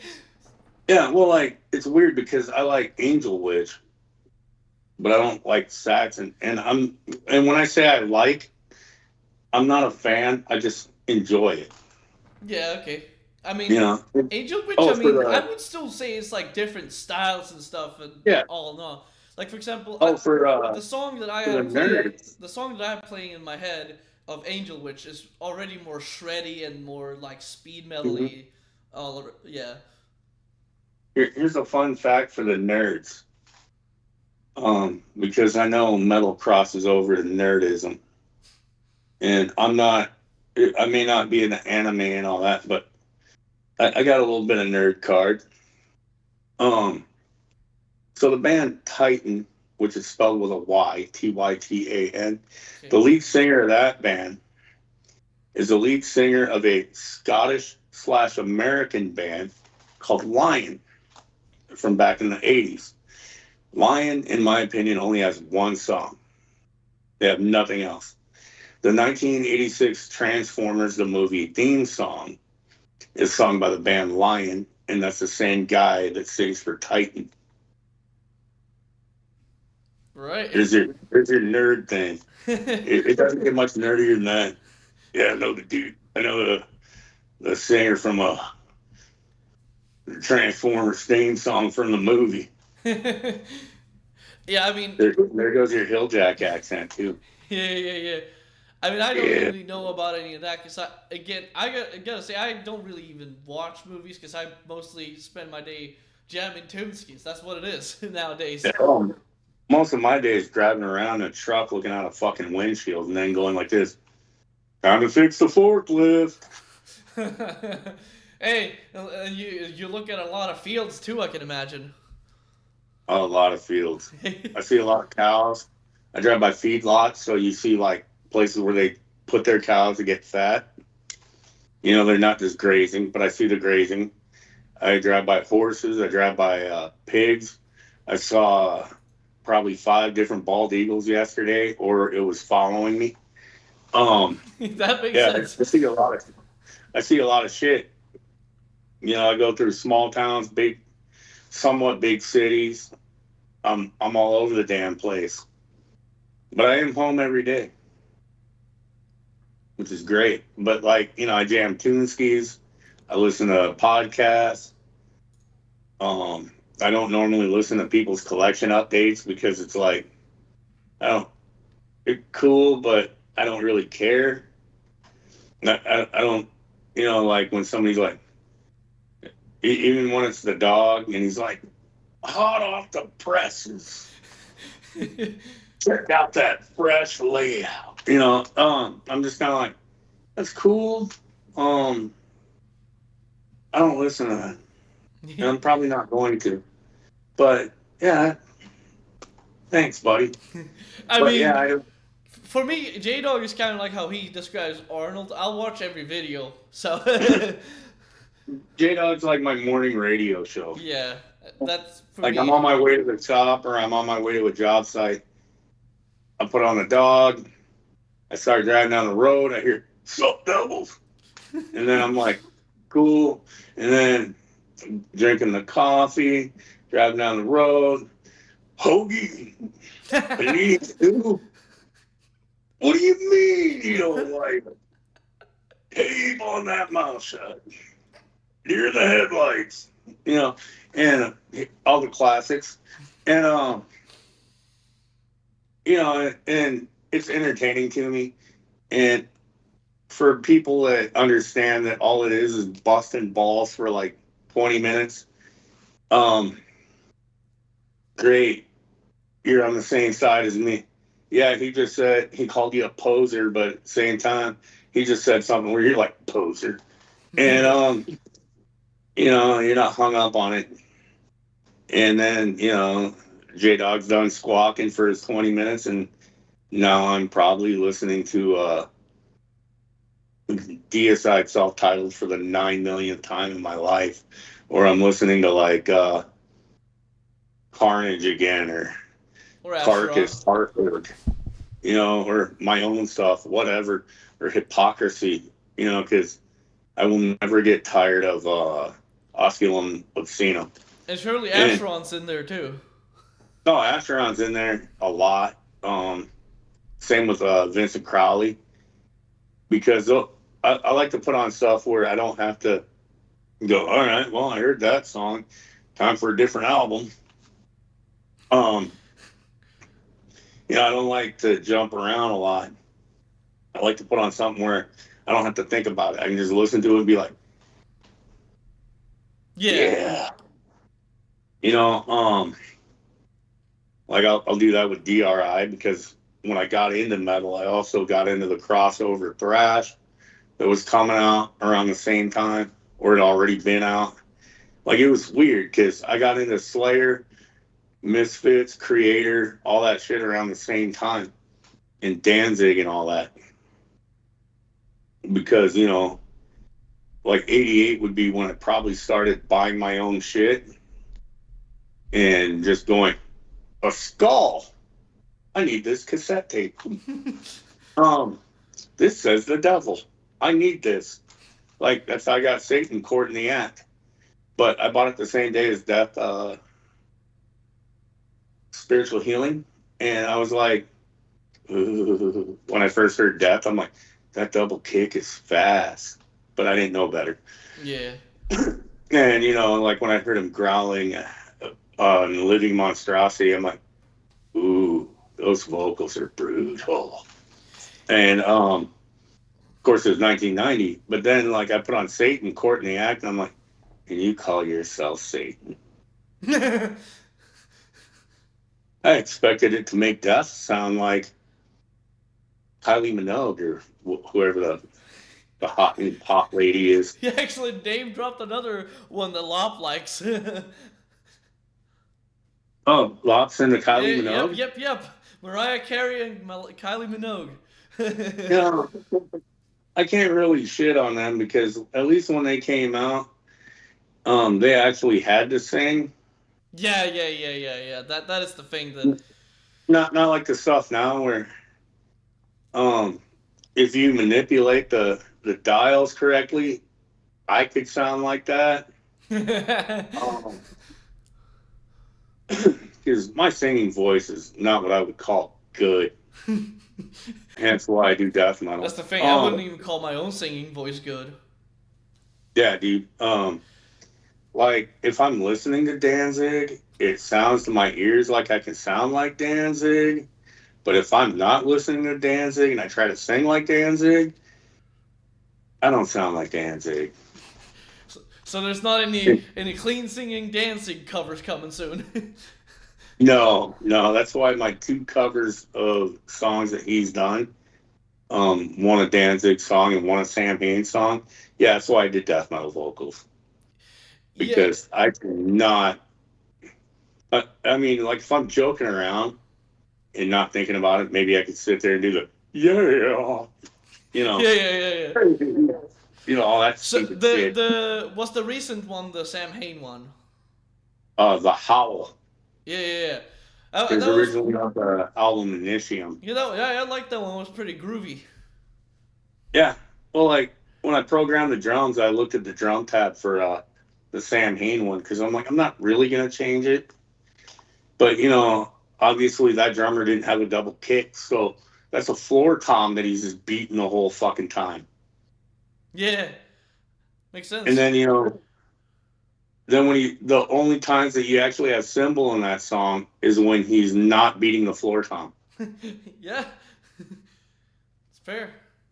And I mean that some of the songs like I'm pretty sure. I'm not sure actually if the Flight of Icarus is like that, but I think it's like a similar like the beat is like kind of like one of those beats. Yeah, I it's just like you can only do so much with one foot yeah. for your kick drum. So I like, mean, you ask Pete Sandoval, he can do a lot. yeah, well, apparently Dave Lombardo almost made it sound like he was playing double kick on Show No Mercy, but he didn't even do double kick until Haunting the Chapel. Oh damn! Wait, I would have to go back because I would think he. Wait, when did he start using them? Right after they did Show No Mercy and they recorded Haunting the Chapel in '84. Apparently, Gene Hoglan and him had a little chat, according to an interview with Gene, and they weren't Really? even sitting in a drum kit, and they were talking about double bass. So you're So telling? for your first song with double bass to be Chemical Warfare, That's the what I was first gonna song in say. the whole one hears is Chemical Warfare, and you're sitting there doing your fucking tom fills, and then like it goes into it, and you don't hear a whole lot of double kick action though, because it's just that the Slayer beat, which is like the Yeah. discharge beat, that single kick, and then Mm-hmm. when the double bass does kick in, you're like, what in the fuck? But yeah, Show No Mercy, no double bass. Yeah. I mean, But his footwork, I think, on that one is more diverse than every album after that yeah, and because he does a lot of shit that is just weird, like the song Tormentor. Like at the beginning of the riff of the main riff for the song on the verse, the kick drum will hit on beat one, and then it'll hit on beat three, and then again on like 3.5, and then 4.5, and then it'll be on like the and like when you're one and two, and so it'll be like no kick and then snare, then yeah, he does some weird shit. yeah, yeah, yeah. But yeah, it's funny to me that the Antichrist no double kick drum. Yeah, that's crazy to me. I mean, the what I was gonna say is actually Chemical Warfare. That is my favorite Slayer song, like pretty much Mm-hmm. because that's the one Slayer song I should have covered, but I covered Raining Blood instead because that was for me easier to cover because I mean who doesn't know how to play Raining Blood? I would be surprised. Yeah, Yeah. well, like Chemical Warfare is a song I taught myself how to sing and play on Yeah, I actually because learned somebody that one. told me you can either sing or you can play or you can do both. But if you can do both, you either can or you can't. Yeah. There's no learning. And I was like, fuck you. I learned black magic within 30 days of picking up a guitar. Not, I wasn't good at it, but I could play the whole song. So I can sing and play Chemical Warfare. It took probably about a month and a half to get it down. Yeah. Chemical And Warfare. I did it. That's probably one of the reasons I actually improved like for the tremolo picking death metal stuff because that song I learned pretty early on after hearing Mm-hmm. it at a very young age, and it's Chemical Warfare is my favorite song because of how it is to play. It's just it starts super simple like but the for some reason it just sound the guitar tone just sounds like it's coming from a cave or something like the crypts. It's just so awesome. Um, The little Haunting the atmosphere. Chapel, in my opinion, is one of the greatest. Um, Go ahead and kick me in the nuts for this one, but it's one of the greatest black and death metal EPs to ever come out. And that's if you're using today's standards. If you're using today's standards of genre, I would call it black and death metal. Yeah, that But one is in there. first generation. But at the same time, it's probably the best thrash EP I've ever heard. And what's Yeah. great on that one is if you look when you first put on the song Captor Sin, when you listen to that song, if you don't know that that's basically damn near completely ripped off from Corpse Without a Soul by Merciful Fate, give up your metal card. That the solo and the riff under the solo on Captor Sin at the beginning is really damn close. Not as I close agree. as For Whom the Bell Tolls to Fairies Wear Boots, but pretty damn close. Because Metallica straight robbed that. Master of Thievery. But yeah. Um that but also the song Haunting the Chapel itself is just badass. Yeah. And what was I gonna get at? I was gonna get at something there with that goddamn bullshit. Who knows? See, I A drew a ramble. blank too. But what's your Slayer though? What's one of those bands for sure? Fucking shit. Well, I knew I had it because you were talking about something there, but now I fucking forgot. We're talking about yeah. I was gonna out myself then. I have to revoke my metal card because I don't even know a single Merciful Fate or King ED album. In fact, the only King ED song I know is the new one, Spider Lily. I don't like that one. But not like my favorite Merciful Fate is obviously the EP, the debut, and then this collection of demo tracks, I think it is, called The Beginning. I think I heard And then some EP or whatever it was. I heard something at least. that's my favorite. And I like some of the stuff after that off the two actual proper albums, and then some of the '90s stuff. But yeah, I'm not. And like my favorite King Diamond is the early work as well. Like the first King Diamond I got was called the Dark Sides, and it's like a little uh compilation. Sorry, I didn't say it J Dog like so since compilation. No dog, it's compilation. So how about Addict then? Um they're not bad, but they're not for me. Yeah, it makes sense. Because for me, it's pretty much like you take black metal and add King Diamond on top of it. Which, yeah, Yeah. Well, it's fine, but it's not for me. yeah. Um I mean, would I rather listen to Sabaton? No.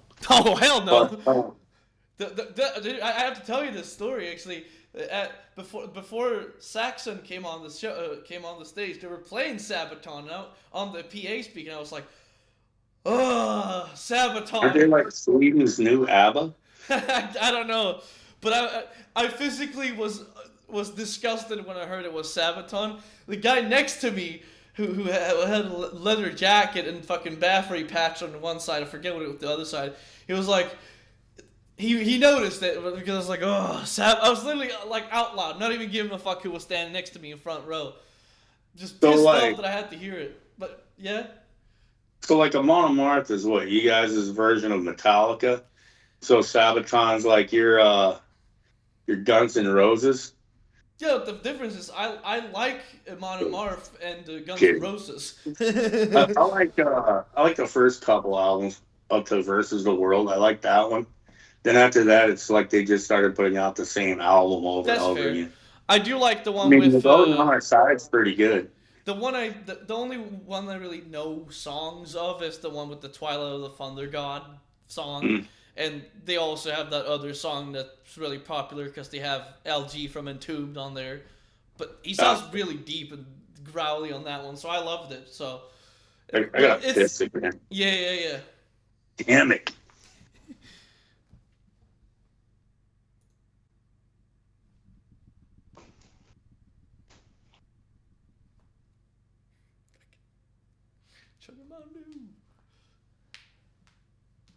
as well turn on the fucking light.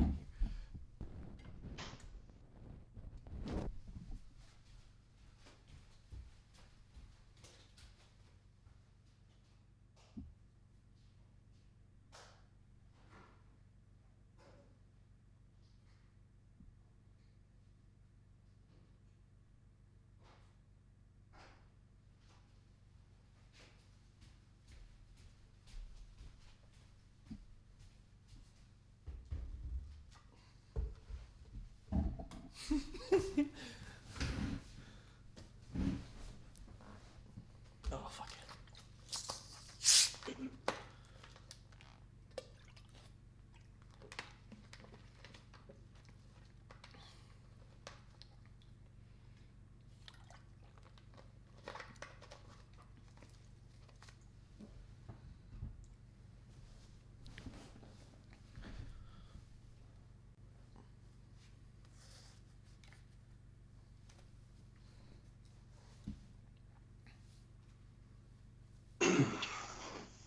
All right, sorry about that. Yeah. Yeah. Oh, I really do enjoy the first couple of Monomark albums. So I think it's Yeah. like first four. The the Crusher is probably my favorite of theirs because it's heavy and melodic at the same time. You know, it's got those riffs. Fuck, I'd probably rip them off without even thinking about it. Who knows? But from I can see that their music is kind of like you can put it all in the background and be like, yeah, this is just headbanging death metal. Mm-hmm. It's kind of just whatever, you know. Yeah, but I mean, but there's a lot of. I hate that I'm kind of this way nowadays, where I'm that geezer that's kind of stuck in my way and stuck with the same bands I've listened to since I was 14 to 25, and some from like when I was 9 with Slayer. But there are some newer bands, and it sucks because it's like, oh, those guys have sounded really good. I'll go listen to them again, again, again every time, even if it's the same week. Like I think one's called Faceless Burial from Belgium. Like they're good, but I don't need to hear it Yeah. because I've got my stuff that I've been listening to since 1992 that they kind of do, but it's just a better recording. Makes sense. Yeah, well, it sucks though. Sometimes after that long, like you want to hear the new thing that makes you go, oh yeah, but it just doesn't always happen anymore. Yeah, I mean that's kind of the I think. Well, the last time that happened that happened with me was yes, but the last time actually like brutality and sickness that happened that might actually be Centurion, which I like today's interview of, but Mm-hmm. when we're talking classics that I listened to and it was like that feeling when I finally checked them out that when I because I wasn't expecting this, right? Like, I was expecting to hear some blasting death metal, and then I go to listen to Black's Forest Domain by Christian. I literally I tell this every time I talk about this album. That's the first album that was that would kick me so much up the ass that I needed a fucking nap after. That's the first death metal album I ever wanted that after. See, when I first heard them, I didn't hear that one first. I heard Conquerors of Armageddon, and I saw them live when they were touring. I think Ageless Venomous with Dimmu Borgir, and which I'm not a fan of them, but they're not horrible. It's one of those Yeah, things where I had to pay like $22, I think, for the ticket. There's like 4 or 5 bands, and like Cruising was great, but yeah, Conquerors of Armageddon was the first one of theirs I heard, and I got it. I bought it because I didn't have internet. And I was reading the thanks list in my Angel Course, the Inexorable booklet, and I went, Crizzy, they toured together. Then I bought it. I'm like, I like this better than Angel Course. that's fair. But Not yeah, like Angel Course, but like Angel Course is a band I only need like 2 CDs from. yeah. I mean, there's many bands that do the whole blasting thing, and another like uh, band like that would be Internicine. I got recommended from Death Metal Dave, which Mm. that's hey, it's more of the stuff, and I mean that one was kick ass. I went out and bought the CD to own it, and yeah, uh, but for me when so I hear this because for me the first few songs are when I'm your ass is getting kicked around for the first four songs, Hmm. then they go into the fucking drum solo. It's just it's funny because they have that song "Evil Mastermind" with the drum solo, and then right after you have a song that's like a full on like I'm gonna have to say it, it's literally like an instrumental out of an Yngwie Malmsteen album. Weird. Yeah. Yeah, that's a guy I never got into either.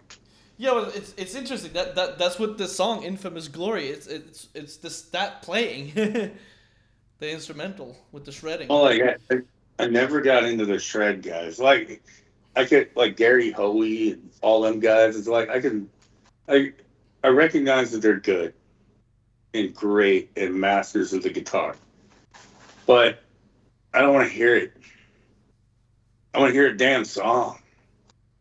Yeah. But yeah, you know, like I would rather hear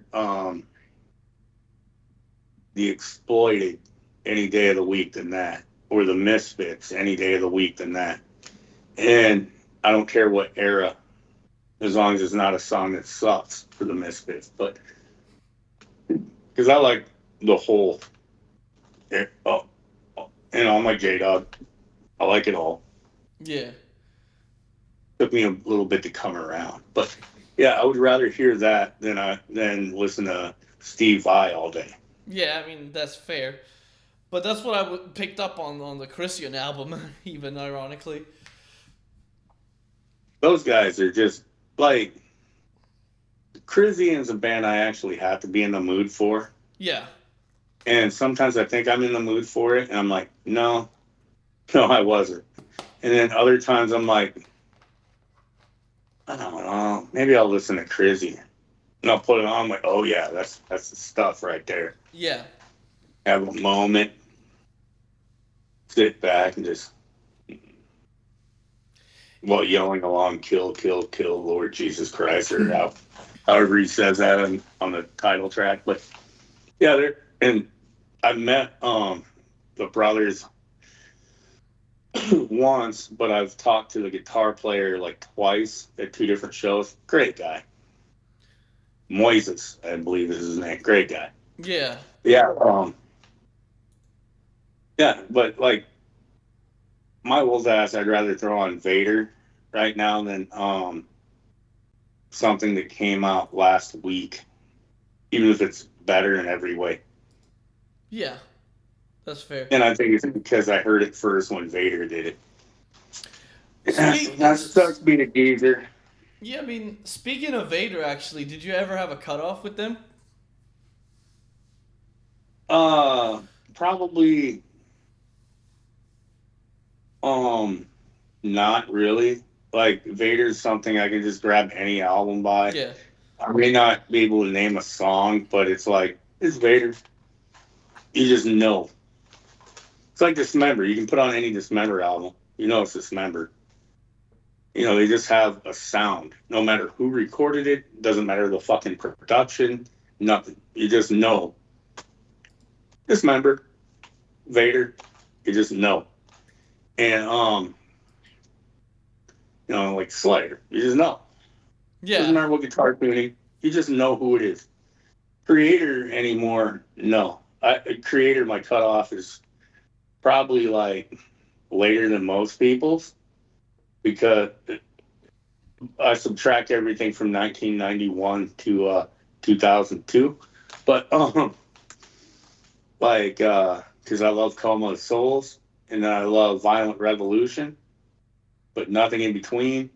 And I think I like Phantom Antichrist. I think I like that one and everything before it. Between Violent Revolution and that. And yeah, there's a lot of guitar wankery, but it's kind of like they turned into really fast at the gates, Yeah, I can see how that happened. But which I never got in the minute. yeah, But I like. it was kind of the reverse for me. I kind of started liking At the Gates, and then it went away as I got older. Yeah.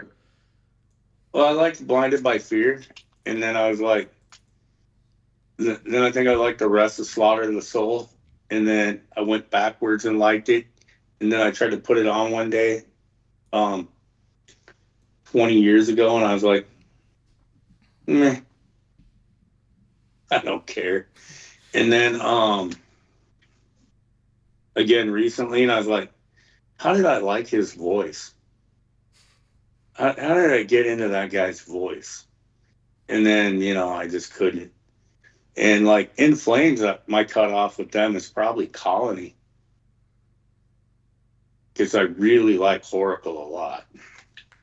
I don't know because I couldn't even really get myself along with the first stuff. It was, but then again, I was never really a Gothenburg stuff and fan ever, for that matter. So that was just kind of having that against it to begin with. Yeah, but see what one difference is between us with the generational thing is, um, the time it came out Yeah, yeah, yeah. is a whole different thing. So like when I heard Horacle, it was a hot new jam. When I heard Blinded by Fear, it was a hot new jam. Yeah. And when I heard all that shit, it was kind of like I don't know. This is weird, because like when you're hearing all the bands I grew up on for the first time, there's all this other competition for your attention as far as how it's concerned. Like I could see how a guy that's in the Sanguizio nutsack might not be into Dismember, but yeah, I'm like, why? Yeah. Actually, speaking of like new bands and stuff that kicks ass, now I would have to say it's not a band, but it's a guy. It's a guy we know. I already kind of mentioned him, but that ghoulish grin. Oh, God, dude, Dave kicks ass. that the the funny thing is he says he can't shred and pulls out those guitar solos, and I'm like, what do you mean you can't shred? Yeah, that guy is amazing. Yeah. Guy's amazing, and you could hear the Morbid Angel influence. Yeah, those shreds are 100% in there. Like some of your stuff, I can hear. It's like, okay, if Trey Zakdov joined Dismember, or like Nile, it's like I can hear all three of them but one song. Yeah, yeah, yeah. I do a lot of the mixing around, so Mm-hmm. like literally, if I just go and look at songs right now, I would probably be able to tell you different bands, which I have to see myself first. There we go. Like me, one of my biggest influences, and nobody's pointed it out yet because they haven't heard it because maybe they don't know it or they just don't hear it in there, is '90s Cataclysm Yeah, from their first three. I really haven't even listened to them. I feel like they have one song that's known for having a really fast double kick part. Oh well, they got a lot of good songs from their first three albums, and then everybody like pretty much, oh, Cataclysm, yeah, Shadows and Dust, and then it's like, no, The Awakener, Yeah. or Like, like let's see. what's another one, like Fathers from the Sun.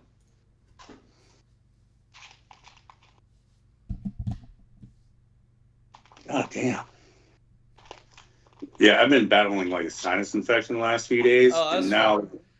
now all of it's like starting to come out.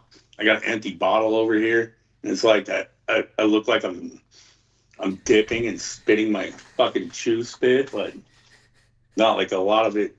It's like I see the light at the end of the tunnel of this fucking sinus infection, and it happened right now while we're talking about all this shit. So yeah, this is glorious. You guys can see me spitting out some snot while I'm trying to talk. Yeah. You know, So yeah, let's talk about phlegm. No, I don't like that thing. But no, like what you were saying about Dave. Dave's a phenomenal guitar player, yeah. and he is one of the fastest right hands I've ever seen. And his left hand, and it's also fast. It looks It's like like all over the guitar. Mhm. But it's like it's weird. That's an example of like something that is technical when he plays, but it's like but it's it's still like musical. yeah, it's still got the brutality in there.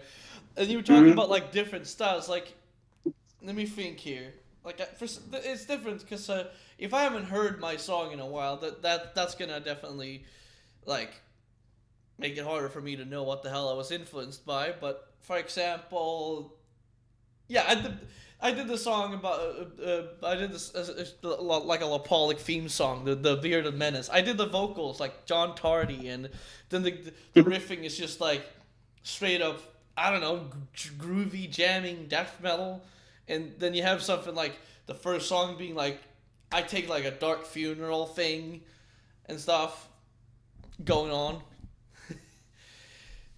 but what I Poser. No. what I would say is actually most of my like when it's like straight up death metal, which I guess now I've been experimenting a lot more. I'm realizing, but when it's straight up death metal most recently, my straight up like riffing is at the core very like mid Malevolent Creation era influence, like some of those middle albums, like for example War Cult, I love and War Call, dude. also something like in I keep forgetting Invidious Dominion. But War Mhm. Cult literally spawned the riff from that starts Paranormal Mind. That's literally where the riffs came from. The The song Section 8 is one of my favorite songs ever. Probably top 25 of Paul's list of just good songs. I actually wait, hold on, let me see actually. No, it's so it's not that one. Yeah. So on the grounds of battle, my song is actually basically taking those uh, chords that they play in the beginning. It's interesting because that's the only album where I've heard like, well, not only album actually. I've heard it in other albums, but that's like the album where I heard a little bit of black metal in there in that riff, for Mhm. example. But on the grounds of battle, I basically just took that and just picked the individual notes, like the idea in a sense. It was very influenced by that, and it was also very influenced by I think also some other song. Was it Tyranny? I don't know about that one. I don't know Um, what other song it was influenced. It was probably Section 8 because that's a more mid-paced song, and that one, that vocalist, I can't remember who's on that fucking album. Is that Kyle? yeah, I think so because I don't remember them having no I know other. it's not Brett, and I don't. I was pretty sure it wasn't Jason. And if it's not Brett, Kyle's my favorite Malevolent singer.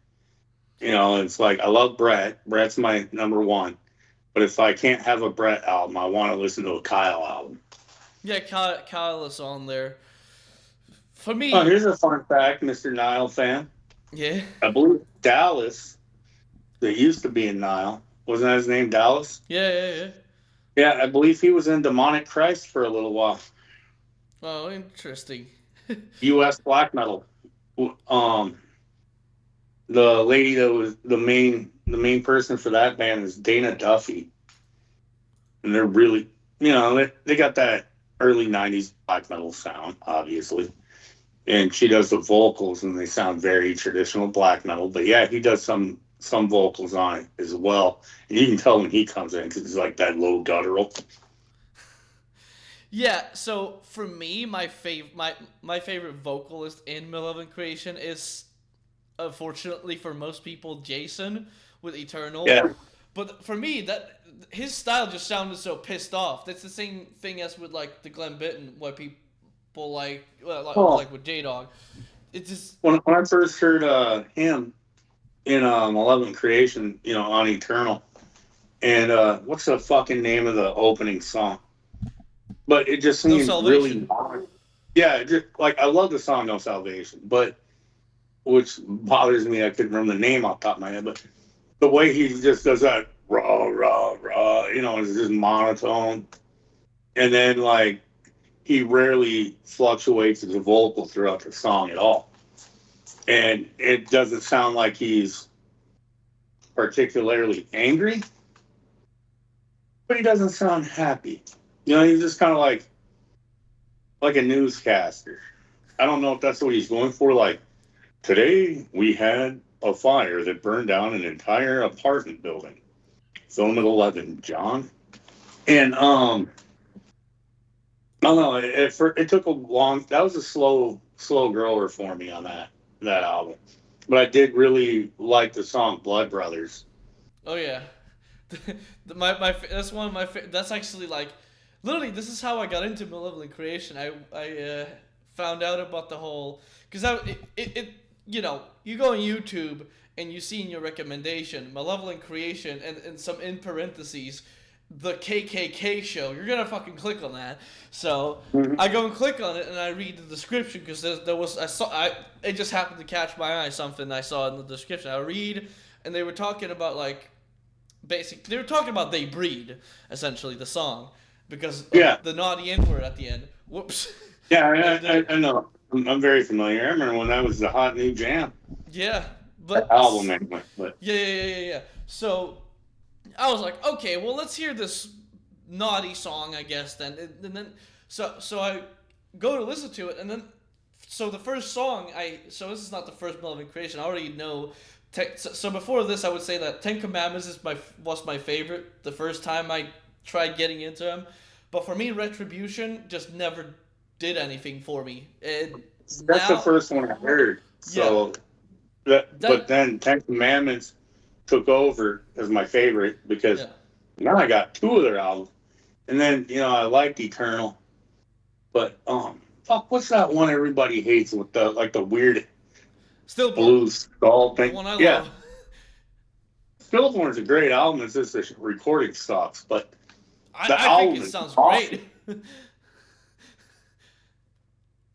But yeah, so I tune into it, and anyone who knows They Breed, they know it starts with that guitar riff and the drums, and then it goes into the drum fill, and then you go into thrash beat. Like, okay, already it's intense, but then it starts blasting, and they do more drum fills with the guy who drums on that album, Dave Culross. Those drums immediately before the vocals even came in, I was like, holy shit! I had to like sit back in my chair a little. I need a seatbelt on my chair for that one. Yeah, I do think that album has some fucking badass guitar riffing. Yeah, that too. All over the place. But then, for some that this is why I do also agree that music is in the ear of the beholder. That the dog says, but. So that's when the vocals come in, they just sound, for me, at least the way I perceive it, pissed off. Like, I think it was just No Salvation, where it's like I do like that song, but I think it's just it's like, okay, maybe track one was the first track they recorded, or maybe it's the last one they recorded, and he was just kind of like, man, I'm done in the fucking studio. Because I've heard that song live and it was great. Yeah. It was like so much better. But like Blood Brothers, I thought was awesome. Yeah. When I first heard that. That was coming as well, but it comes in. It's not just the vocal sound, but it's also for me. Mm-hmm. I'm a very big fan of catchy vocal melodies. So when I hear someone when I hear They Breed, I'm like. So I'm waiting for the naughty N-word in this song, and I'm just hearing some jamming ass death metal, and then it goes for my favorite part is when it goes to the like start stop part where he says Mhm. filled with diseases still they breathe, and there's like a that's like a well, it's not in the sense of twink core, but it's a breakdown, so to speak. Uh, that And I part remember the leading into the breakdown. guitar solo, that is the guitar solo is just a bunch of shredding. It's like one of the most shredding guitar solos I heard from them, because I was actually going through all the well, because and then it comes in with the outro, it blasts, and he says the naughty N word, and I'm like, well, Yeah. shit. That was some jamming shit. So actually, I was like, well, there's a naughty word at the end, but hell, the fucking song ruled. So I went to check out the album, and that was actually what I was going to get at. Is I hear No Salvation, and I'm like, yeah, it's the same album, still the similar music, and then it kicks into Blood Brothers, and you hear that drum intro, and then it goes into that double kick part. It's a simple part, but it's like when you use a simple double kick pattern the right way, and Yeah. and then the groove, and just how that one was perfect. But I love the live footage where it's like, this one goes out to all the boys in the hood. Oh yeah.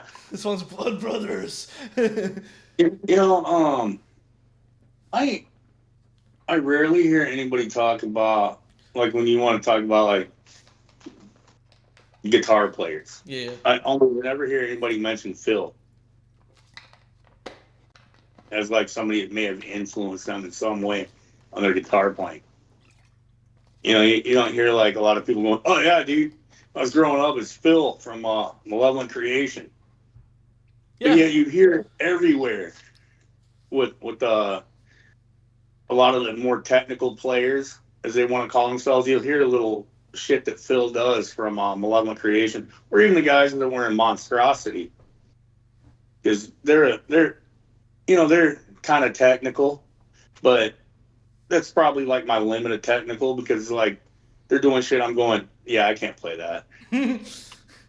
There's no fucking way, dude. Unless I practice and do nothing but that for like 2 weeks, there is no fucking way I'm gonna do that. Yeah, but I mean, Well, I literally said it because Malevolent Creation is part of my influence in guitar yeah, riffing. So that's one like that for me, I would say Phil actually influenced my riffing. yeah, well, like Rob Barrett was in that band for at least a Yep. couple albums before he got to Cannibal Corpse. But I mean, like sometimes when people are like, yeah, I hate trying to pick out what band might be my biggest influences, which Joe Dinkins, when he is still around, he's like, I hear Slayer and Prime Era Hypocrisy. And I'm like, cool. Ghoulish Dave says he hears like Olomorphous. And I'm like, cool. And then when I listen to my own stuff, I'm like, who do I hear? And don't just say your own name, dumbass. But like, who do you hear? And then I'm like, 1990 to 1993 with touches of 1986 to 88, with a little 89 sprinkled on top. Like, I hear like an era, Yeah. not like one particular thing. I mean, yeah, one of my songs I was listening to, and I was like, recently off Tales from the Land of Fire, I was listening to Pilika Iea. Yeah, say that 3 times fast. Pilika Iea. But I was listening to that one. That's like track 4. Um, and it starts off, it's got that heavy fucking power chord riff Yeah. that sounds like it could have come right out of Slayer 1994. And then the verse riff hits, and I'm like, is that Samael? Like Ceremony of Opposites? Is that off that album? Like, you ever do that with your songs, like where you didn't Yeah. realize it, maybe you heard that in the last 6 months? Because I love Samael, Ceremony of Opposites. and I don't know what song it was, but I was listening to it going, fuck, I owe them a sandwich. Yeah, maybe that's what I gotta do. I gotta find Phil on their next tour whenever they decide to swing through Sweden. I gotta get him a sandwich. Yeah. Well, I heard that because, like, sometimes Jamie Jasta from Hatebreed will interview somebody that I want to hear an interview with. Most of the time, I don't want to hear whoever the fuck he's talking to because it's not somebody I listen to. Yeah. But once in a while, he'll interview somebody that I haven't seen an interview with before, or maybe I want to hear what this guy's going to nerd out on because he is a metal fanboy. And I don't care if somebody calls me a poser because I like some Hatebreed, and me and Jamie are around the same age, and we like a lot of the same bands. Um, and I do like a lot of hardcore, but yeah, sometimes he'll just get like some cool guy on there, and he'll be like, "Yeah, you know, you ever listen to a riff that you wrote and or a part of a song you did, and you're like, fuck, man, I got to give them a sandwich." This is You a good know, line. yeah, like he didn't intentionally steal it, but like just remember that you borrowed that from Deicide, so maybe give Glenn and Steve a couple sandwiches, maybe a Yeah. beer. Thank you. Um, but uh, while Hatebreed is stuck in my brain for this moment, that is a band that took the Slayer breakdown, like from Ghost of War, uh, Raining Blood, the little breakdown parts from songs like that, and turned it into an entire fucking song. Now you got Hatebreed. Slayer breakdown, and then you add a hardcore breakdown, and there's Hate. Well, I Slayer mean, breakdown, Slayer breakdown, hardcore breakdown, Slayer breakdown. yeah.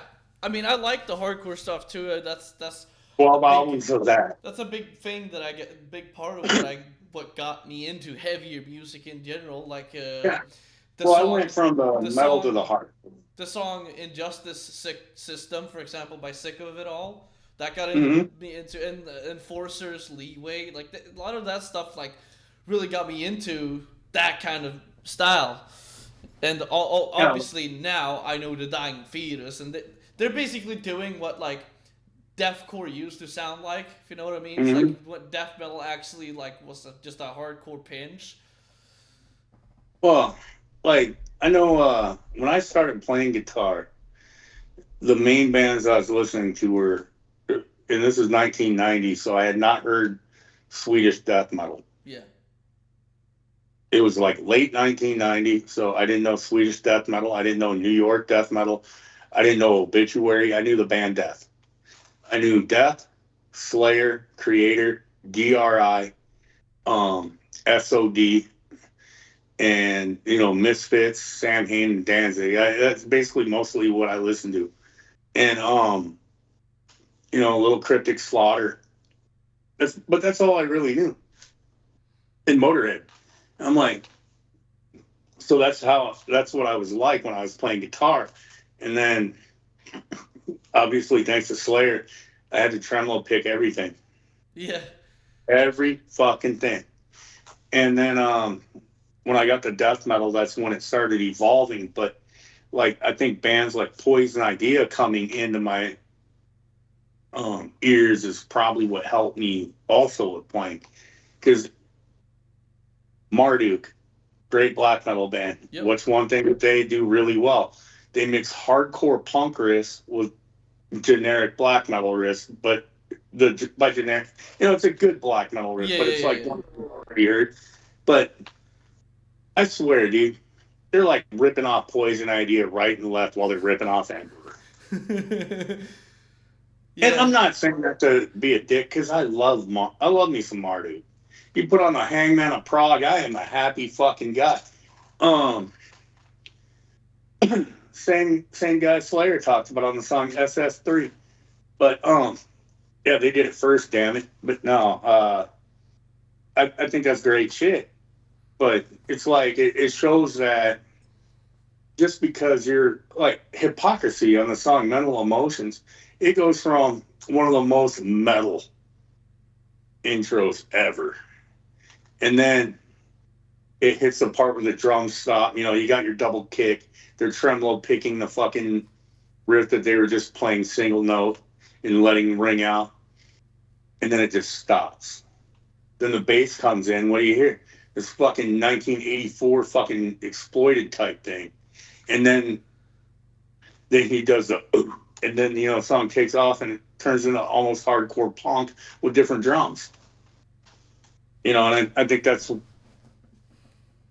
think a lot of the modern death metal, like, they're missing that, including myself sometimes. It's like you forget that it's not just the same fucking cookbook. Mm-hmm. Actually, what song was that? I didn't catch that. Mental Emotions. It's off Osculum Obscenum. Okay, that sounds like some shit I need to check out. So Yeah, it's also on the Inferior Devotees EP, where it's basically the same song, some of the same songs, but with Peter doing vocals instead of Caligula. yeah, But yeah, it's like Hypocrisy has a lot of that punk feel on their first couple records yeah, before they turned into melodic metal. yeah. I didn't even really know about him. Like, I knew about him, but I didn't like. I knew the names. It's the same for like Cataclysm. I kind of heard Yeah. only like one song that I said like was popular for some double kick stuff, and then I kind of didn't do more than that. And you go on Metal Archives, you see how they look now. You know.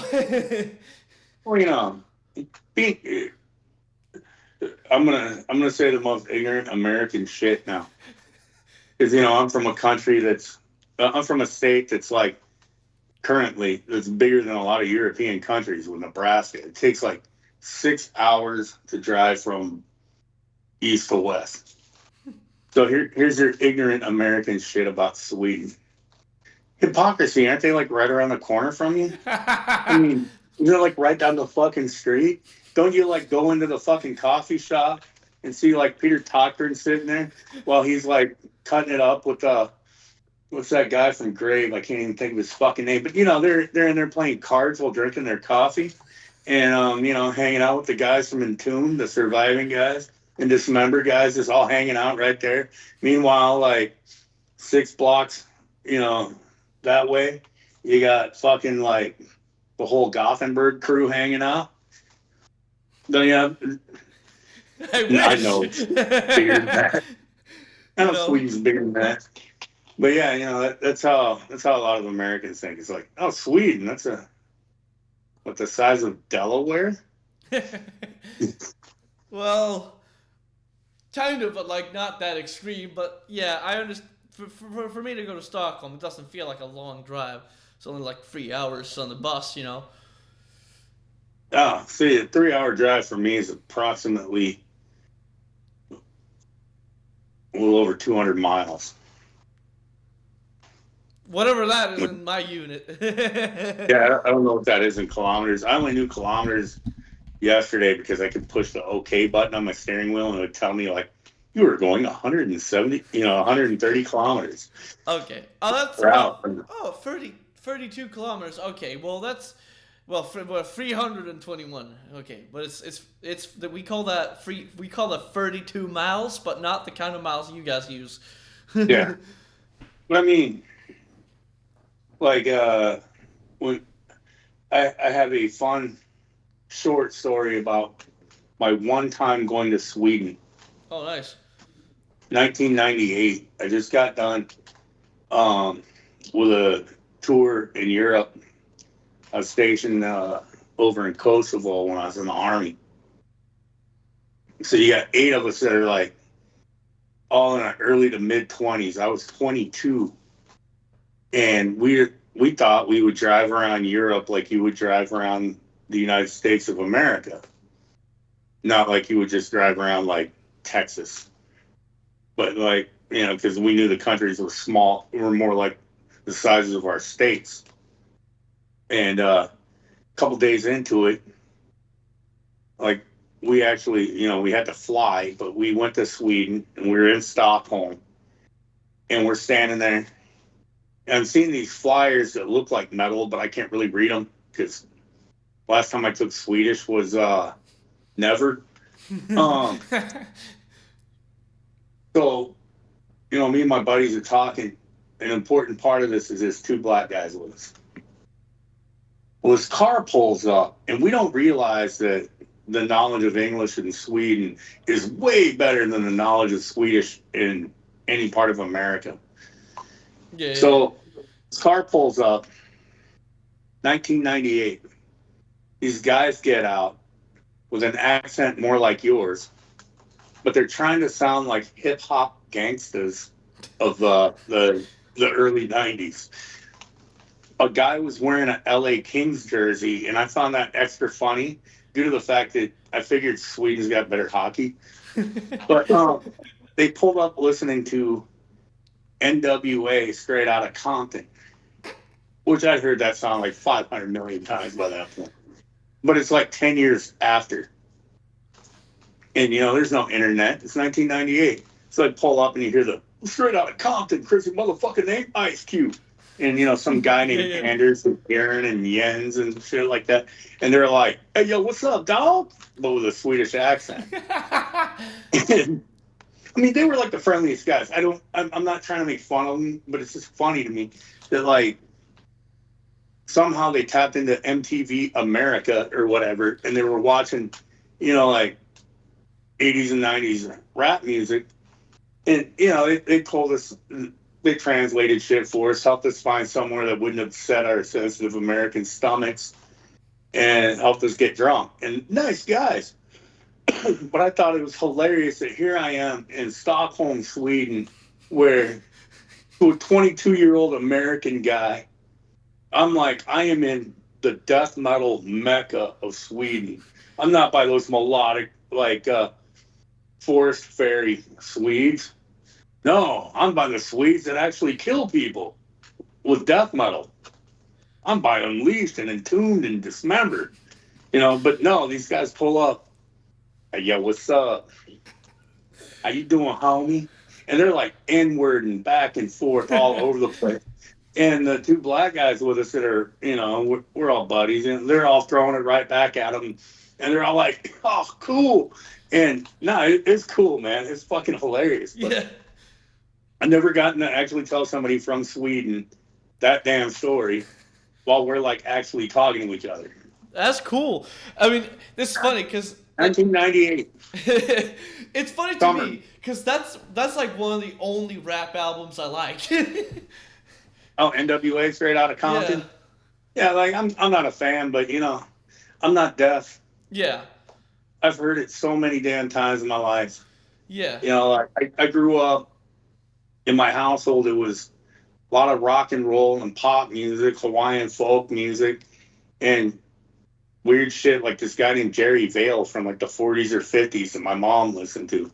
My mom listened to like literally pretty much everything. Mariah Carey was on. Paula Abdul, both Michael and Janet Jackson. Fuck, probably Tito.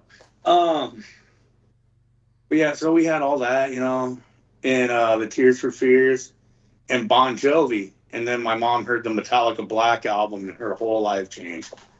No, she just added Metallica to her listening. My mom bought it before I did. I still haven't bought it. But yeah, so that's the household musically I grew up in. Yeah. Rock and roll, pop music, and then like my friends, they didn't like the metal. They liked the whatever was going to get the ladies music, and I'm like, I don't like Cool Mo D, homeboy. I want to listen to my Slayer, and yeah, so that's how I heard NWA, and also because my mom was like, you don't listen to that gangster rap. They talk about sex, they talk about drugs, and like Two Live Crew came out at that time, and it was basically porn rap, and so all that shit was going on while I'm getting into metal. So yeah, I heard it all the damn time.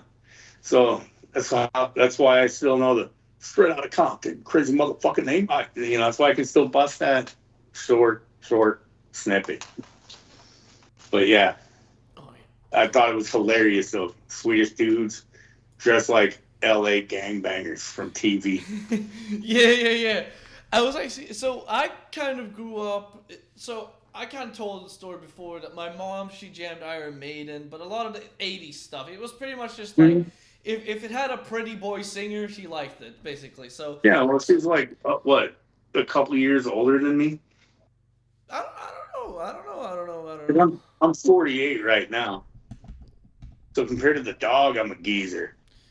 Ooh, I gotta do some math here. I know. Okay, so she's 54. Yeah, She was born so that means 1970. she would have been the lady that probably would have the same age as the woman that my mom would have paid to watch me and my sisters when she was having fun at night, doing whatever doing whatever a newly single mother does in the '80s. And your mom would have probably been the one like where I'm like, what are you listening to? Twisted Sister. Yeah, so It's so that's true. rad. She was listening to Twisted Sister. It was a lot of Mötley Crüe, all that stuff. But the thing is, I don't know what happened. '90s came, and obviously she liked ABBA and that bullshit, and I guess her liking for that pop carried over into modern pop, which I didn't like. So the artists I grew up hating, so my J Dog that I go back to is the whole Rihanna, fucking Lady Gaga. That stuff Yeah. is like that's the stuff I grew up hating. Like I did not want to hear that. But then I go back Oh, and compare that to the pop I hear now. I'm like, holy shit, you guys have it bad out here. And yeah. my dad actually, his side, he grew me up on music I actually did like, which was the best way to call it is kind of like greaser music, but like it's like you got everything from country to country rock to rockabilly to that stuff basically. If you can play basically if you can play it in a muscle car from the '60s, it's good. It's still funny to me. Not like, even though I was stationed in Europe for a year, um, and it's funny to me that even though clothes might be a little bit different, like outfit choice, but it doesn't matter what country you go to. As this one American comedian says, "Hillbilly's gonna hillbilly, no Yeah. matter where you're from, son." Like, I think it's hilarious. Like, you go there, they got the same fucking ball cap on, they got the same fucking flannel, same damn work boots. Meanwhile, the preppy, pretty boy looking people are dressed a little different. The metal people are pretty much dressed the same, except Norway, where they all go everywhere in corpse paint. But hillbillies, doesn't matter. Australia, Sweden, Germany, Bosnia, England, all the fucking same. Canada has more denim. Because they wear denim pants, they wear denim shirt, denim jacket, probably a denim hat, and eat French fries covered in gravy, which is amazing. But yeah, no matter where you go in the world, hillbillies, Japanese people, hillbillies, same. Yep. And I grew up surrounded by Hawaiian hillbillies. I mean, they're all the same. Yeah. But I mean I grew up liking that shit, so that's the I listen to basically I don't know like I only really know the like Swedish ones. I don't really know any American. Like obviously I could say like CC Top has some songs that tie into that, but like I don't really have like a mainstream US fucking rockabilly like I guess but that one's like a more unique one. That's like Yeah, Reverend Horton, I think he's called. Reverend Horton. Yeah, Yeah, that's more crazy stuff than rockabilly, the ones I'm used to. But the psychobilly freak out. I heard that in Guitar Hero of all things. So I'm not gonna lie. I like me a couple Horton Heat songs. They're not enough for me to buy, but he's got one song called "Bales of Cocaine" or something like that.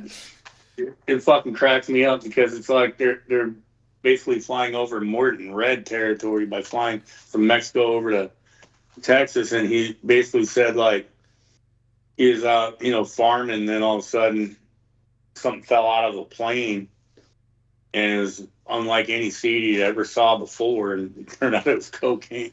Like he's like, I looked at my buddy, he goes, "Hey Horton, that's blow." You know,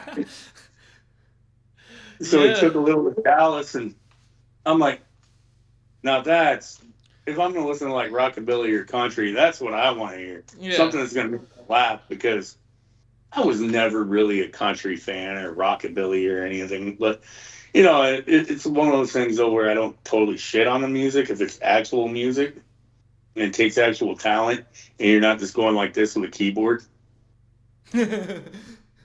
Right there, the melody, yup. Shit, you know what's up, player? Yeah, I've heard a lot of that stuff. The very mindless, but yeah, I mean that's literally my first song is like a complete like not rockabilly though. My first song is like a rock and roll type of song that I ever like recorded, kind of studio ish. It's like it's got the same drum loop for the whole song, and it's got Yeah, a very not like lo-fi, but it's a fucking not very good guitar tone, and I guess overall it's not my proudest work. I could easily re-record that one and knock myself out of the park, but that was my first like song. I'm pretty sure it was like I don't know 2015, 16, something like that. But that was a different time for me. well, you would have been what, a young teenager? Yeah, easily. Yeah, like shit I wrote when I was a teenager, dude. I am so glad nobody could record that. Um, shit I wrote as a teenager, I'm not proud of by any means. I mean, sometimes you like to look back on your teenage years and your musical choices, whether listening or playing, and go, "Dude, that was so awesome." It's like, no, you weren't, nerd. Um, like a friend of mine that actually sold me my first guitar that I went to high school with in ninth grade through 11th grade. He was weird. He loved Kiss. He loved the Melvins. He loved the Sex Pistols and Black Flag, and I think he liked Napalm Death. And he played more like basically if the Melvins had sex with Black Flag and made a baby, and that baby met the dead Kennedys and had sex and made a baby, that was his band. That's And there was like some metal thrown in there somehow. Like he had a cheesy ass thrash song called When You Die, and I thought it was so cool. But I was 14, 15. It's my friend. He's got a band. But yeah, I mean, it was just fun shit. But anything I probably wrote back then, there's probably a reason I don't know how to fucking play it anymore. yeah. I mean, And I was in some grind bands that never made it out of the garage. I was in punk bands that never made it out of the garage. I was in thrash bands that made it to a dude's house once. I was in a Misfits cover band that played the same guy's house. Um, yeah, but I do miss the lack of self awareness I had back then. but there's obviously your profile used to be an old photo of you playing live. What was that from? That would be from actually in my 30s. Unfortunately, I have no evidence of anything of me performing in my teens or 20s. But yeah, old photo. I gotta say, fuck you, man. I was like 36, like 15 years ago, or like 13 years ago. There's live footage too from that band, and that was when I was in Under Shallow Ground. And Under Shallow Ground, they were kind of like more along Pantera. Hmm.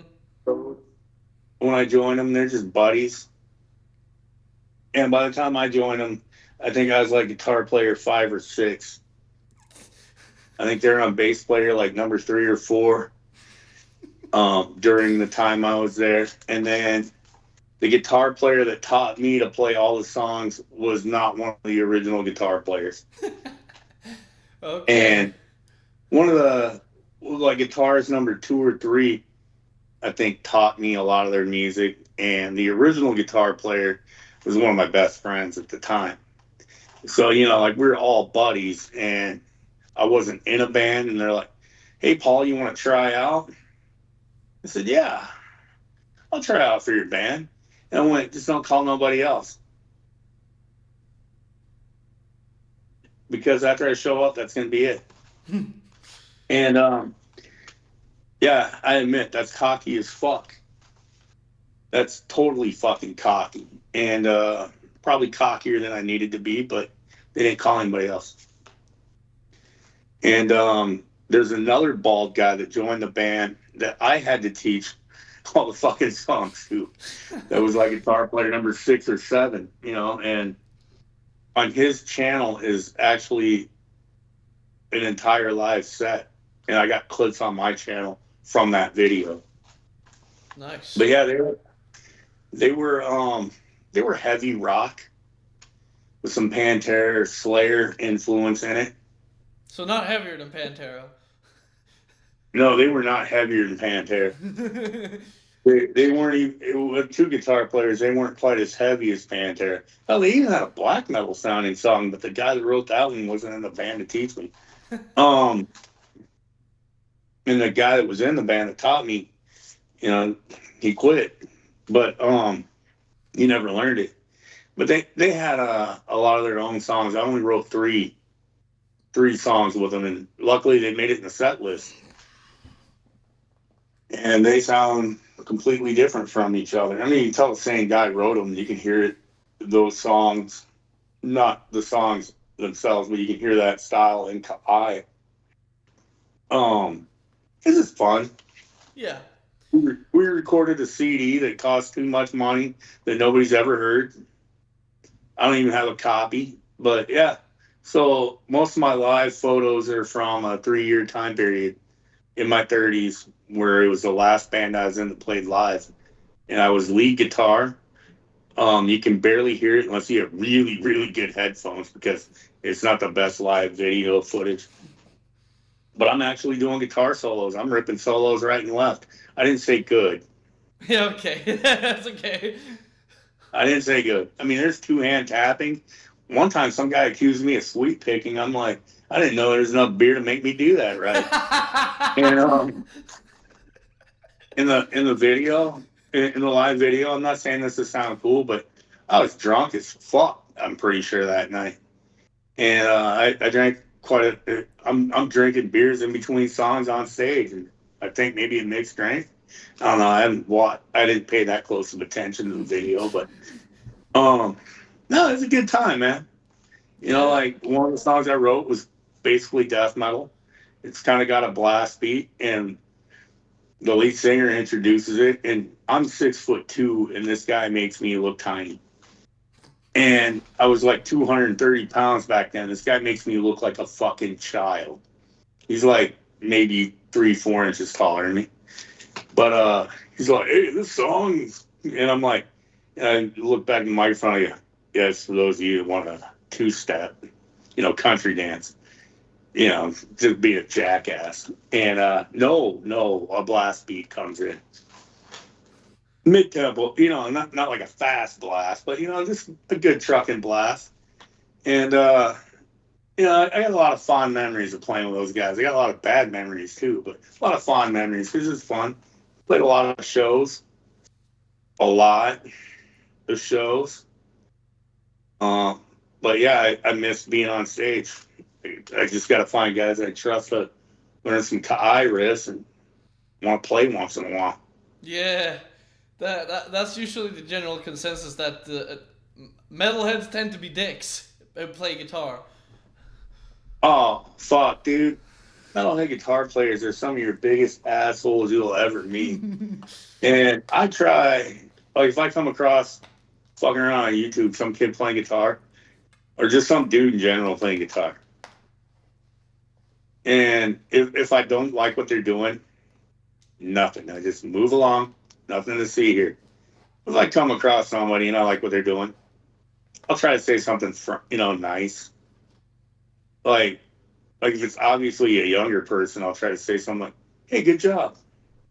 Especially if they're playing a song that I know, and like I couldn't play that any better now. Um, Except maybe my technique's better, but yeah, I couldn't play that song now. And you're trying that? Like, I think my 12-year-old's better at Black Magic than I am. He's only been playing like a little over a year.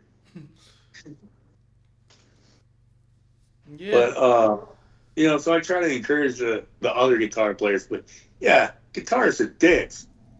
Guy, I know I said this on a video I made, but some guy was like, "Oh, you play at BC Rich? That's not a compliment." I'm like, "Fuck you." You know. Really? That's another thing. They give a fuck about what you play too. Oh, dude, this one guy, he tells me my tone sounds good. What do you use? I said it many times. I use the Line 6 Spider 3. Like at Belmass, I sold my half stack Yeah. because I was going to get a combo in. I just didn't do it like same day. So I sell my Randall half stack, go out to buy a combo in. Fucking Line 6 Spider 3, 150 watt stereo amp. 100 and like $10 or something like that. 100, and then B52 4x12 fucking speaker cabinet. $100. We're talking bottom of the barrel gear by any fucking nerd. It ain't no 5150 with a fucking vintage 30 fucking Mesa cab. That's for damn sure. But I'm like, well, it sounds better than any combo amp I would buy with like 112 or 212. And it's like way cheaper. It's like $100 less. Damn near. Because like a decent combo amp, it's like fucking $300, and you get what, a fucking 50 watt fucking amp with a 12 in it, and you're like, yeah, that's underwhelming. I wanted more. But yeah, so that's why I got this shitty ass stack. But it's like, it's not the gear, dude. If you suck at playing, it's not gonna sound good no matter what the fuck you play. Yeah. So You so know, and so do you I actually shit like on a record the amp itself with like a microphone? hell no. I use a Boss BR900.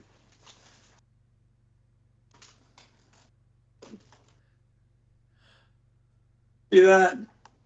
Yeah. The Boss BR900 digital portable studio. It's got what I use though is mine's version 2, which means it's got updated software. They don't make them anymore, so if you find one, it's probably like 100 to 150 bucks. Um, it's got the Boss GT Pro. Are you familiar with that effects thing? Yeah. If it's like So it's basically if it's the a multi GT effects Pro. thing. Yeah, where you can sit there and you can have like a Mesa head, Yeah, yeah, yeah, or yeah, you yeah. can use Hughes and Kettner. I can't remember which head it is, but it's a Hughes and Kettner amp, Soldano, 5150, all that. You can pick your microphone. You can pick whether it's a 110 or a 8x12 fucking for your speaker. Yeah. Um, you still got to run, if you're going to run an overdrive pedal, you still got to run that. But otherwise, you got head and speaker combinations. So yeah, it's like your Reaper without the computer. Yeah. You can burn it straight to CD, go out to the car, and take off your fucking T-tops on the Trans Am and drive down the street smoking the Bandit style, while fucking instead of um blasting like your rockabilly though, you're blasting your death metal or whatever you record. Yeah. And it's got the sliders. It's 8-track, but the drum machine that takes up 2 tracks by itself. But you can bounce it all down to 2 tracks, and then go back through and do your vocal. Because I record like 4 guitar tracks, Hmm. 2 per channel. Well, yeah, there I just brought the sausage out of the tube, so to speak. You gotta see how the sausage is made. Yeah, I use that, and yeah, you can do a lot with that. It's Yeah. got all sorts of different shit, but I don't like staring at a monitor when I play. I barely like wearing headphones. Oh yeah, I understand. I mean, I don't think I stare at the monitor when I play though, because I'm looking here, looking at the guitar. Sometimes I look at the measure because then I know, like, I don't always think like, did I play that four times or six Hmm. before I change? How many times do I play this? Okay, I played it from measure 2 to 18 or 2 to 10. Then from 10 to 18, that's when I do this part. Yeah. But after I repeat it like this many times, that's when I do this part and bridge it to this, um, the reset riff. Like you're like, okay, I play this riff 3 times, reset riff, and then start over. Yeah. You Yeah. know, Yeah.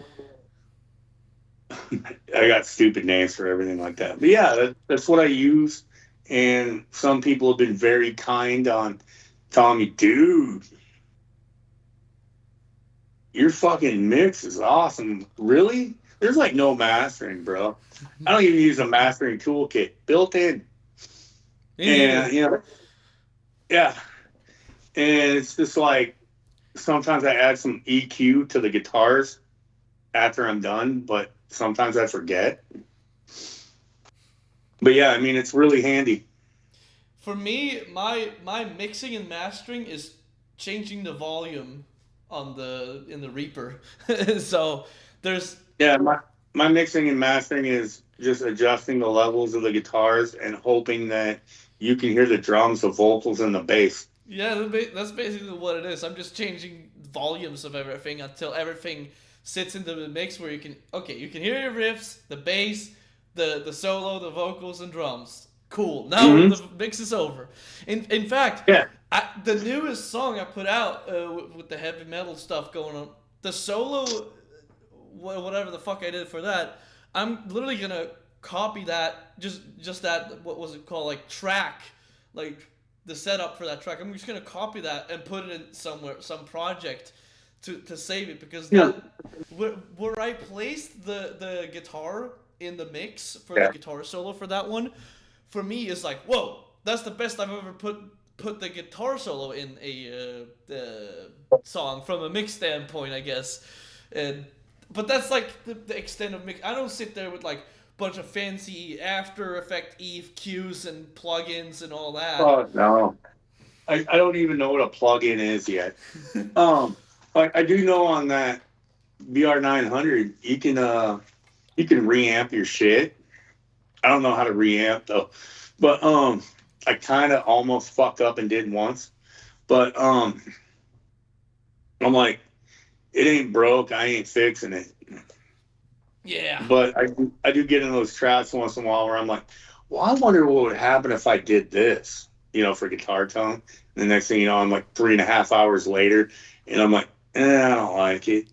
And I tried like 900 different things, and I'm just right back to whatever preset I already made. Yeah, that's the thing though.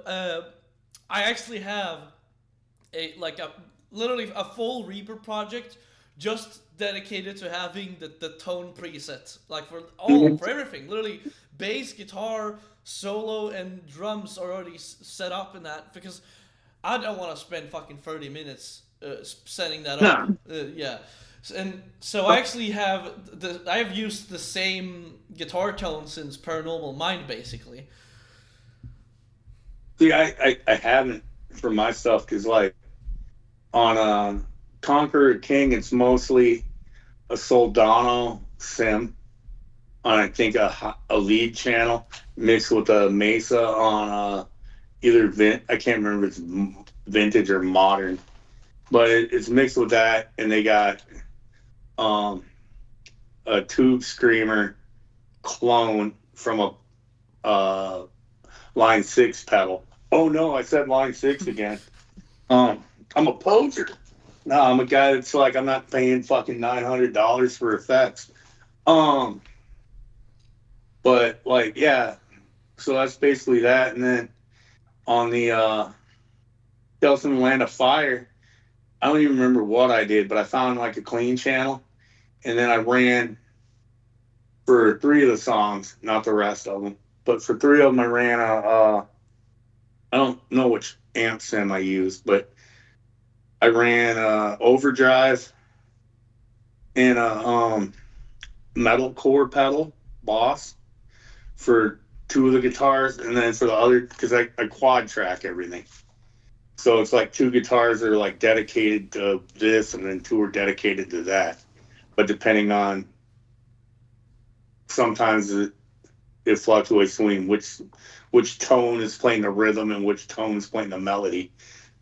That's my feel. But the other distortion pedal I used was a clone Behringer something distortion. It's a clone of the Boss Mega Distortion.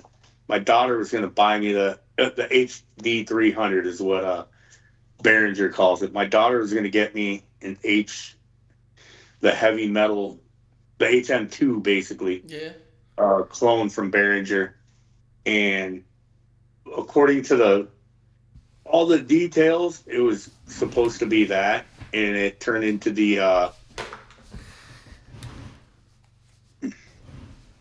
so basically all the details it was in the description is supposed to be the Behringer HM2 clone, but it turned out to be the Boss Mega Distortion MD2 clone. So Oh. the HD300, and that if anybody tells you that that pedal sucks, it's like, well, if you already own a Mesa, of course that pedal sucks. But if you want to turn whatever you're playing into the Mesa game channel, that pedal's a fucking amazing. A funny thing, that's literally what I use. This one though. I have it, Uh, the heavy metal one. that's the one that she was supposed to get me, and not her fault. It's some jackass on Reverb. But yeah, Yeah. Oh yeah, I heard a lot of stories about Reverb not doing sellers.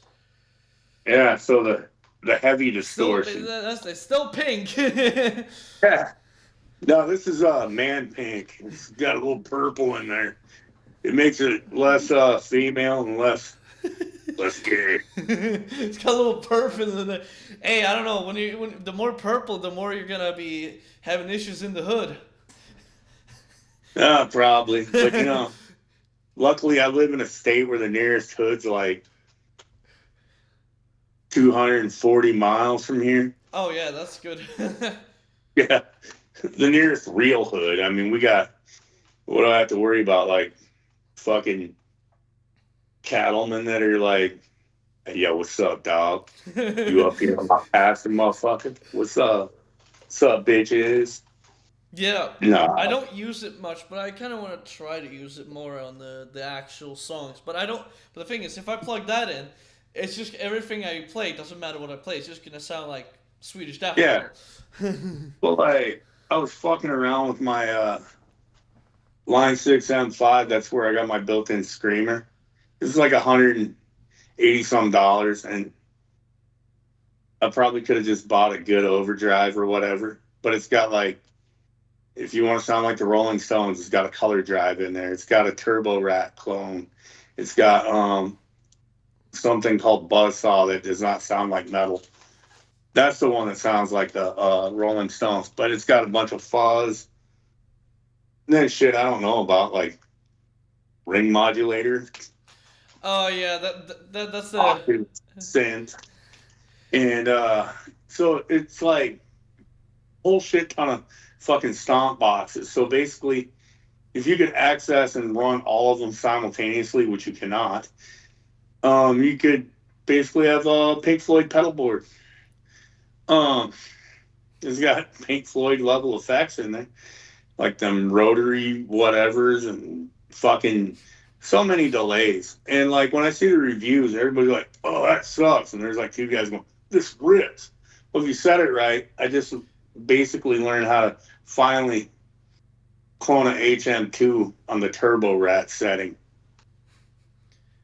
Yeah, I mean And that's cool. or not really clone it, but you still get basically a Swedish chainsaw. But if you do it right, that's because you're playing it through a PV with a 110. Yeah. The thing is that the PVs are for some reason harder to find because I guess everyone's buying them up now. Mhm. Yeah, well, it's like everybody's stuck on that one tone. It's like, yeah, that sounds good for 1991, 1990 when, and like, thankfully, even though I'm not a fan of At the Gates, but At the Gates showed you that it does more than just chainsaw.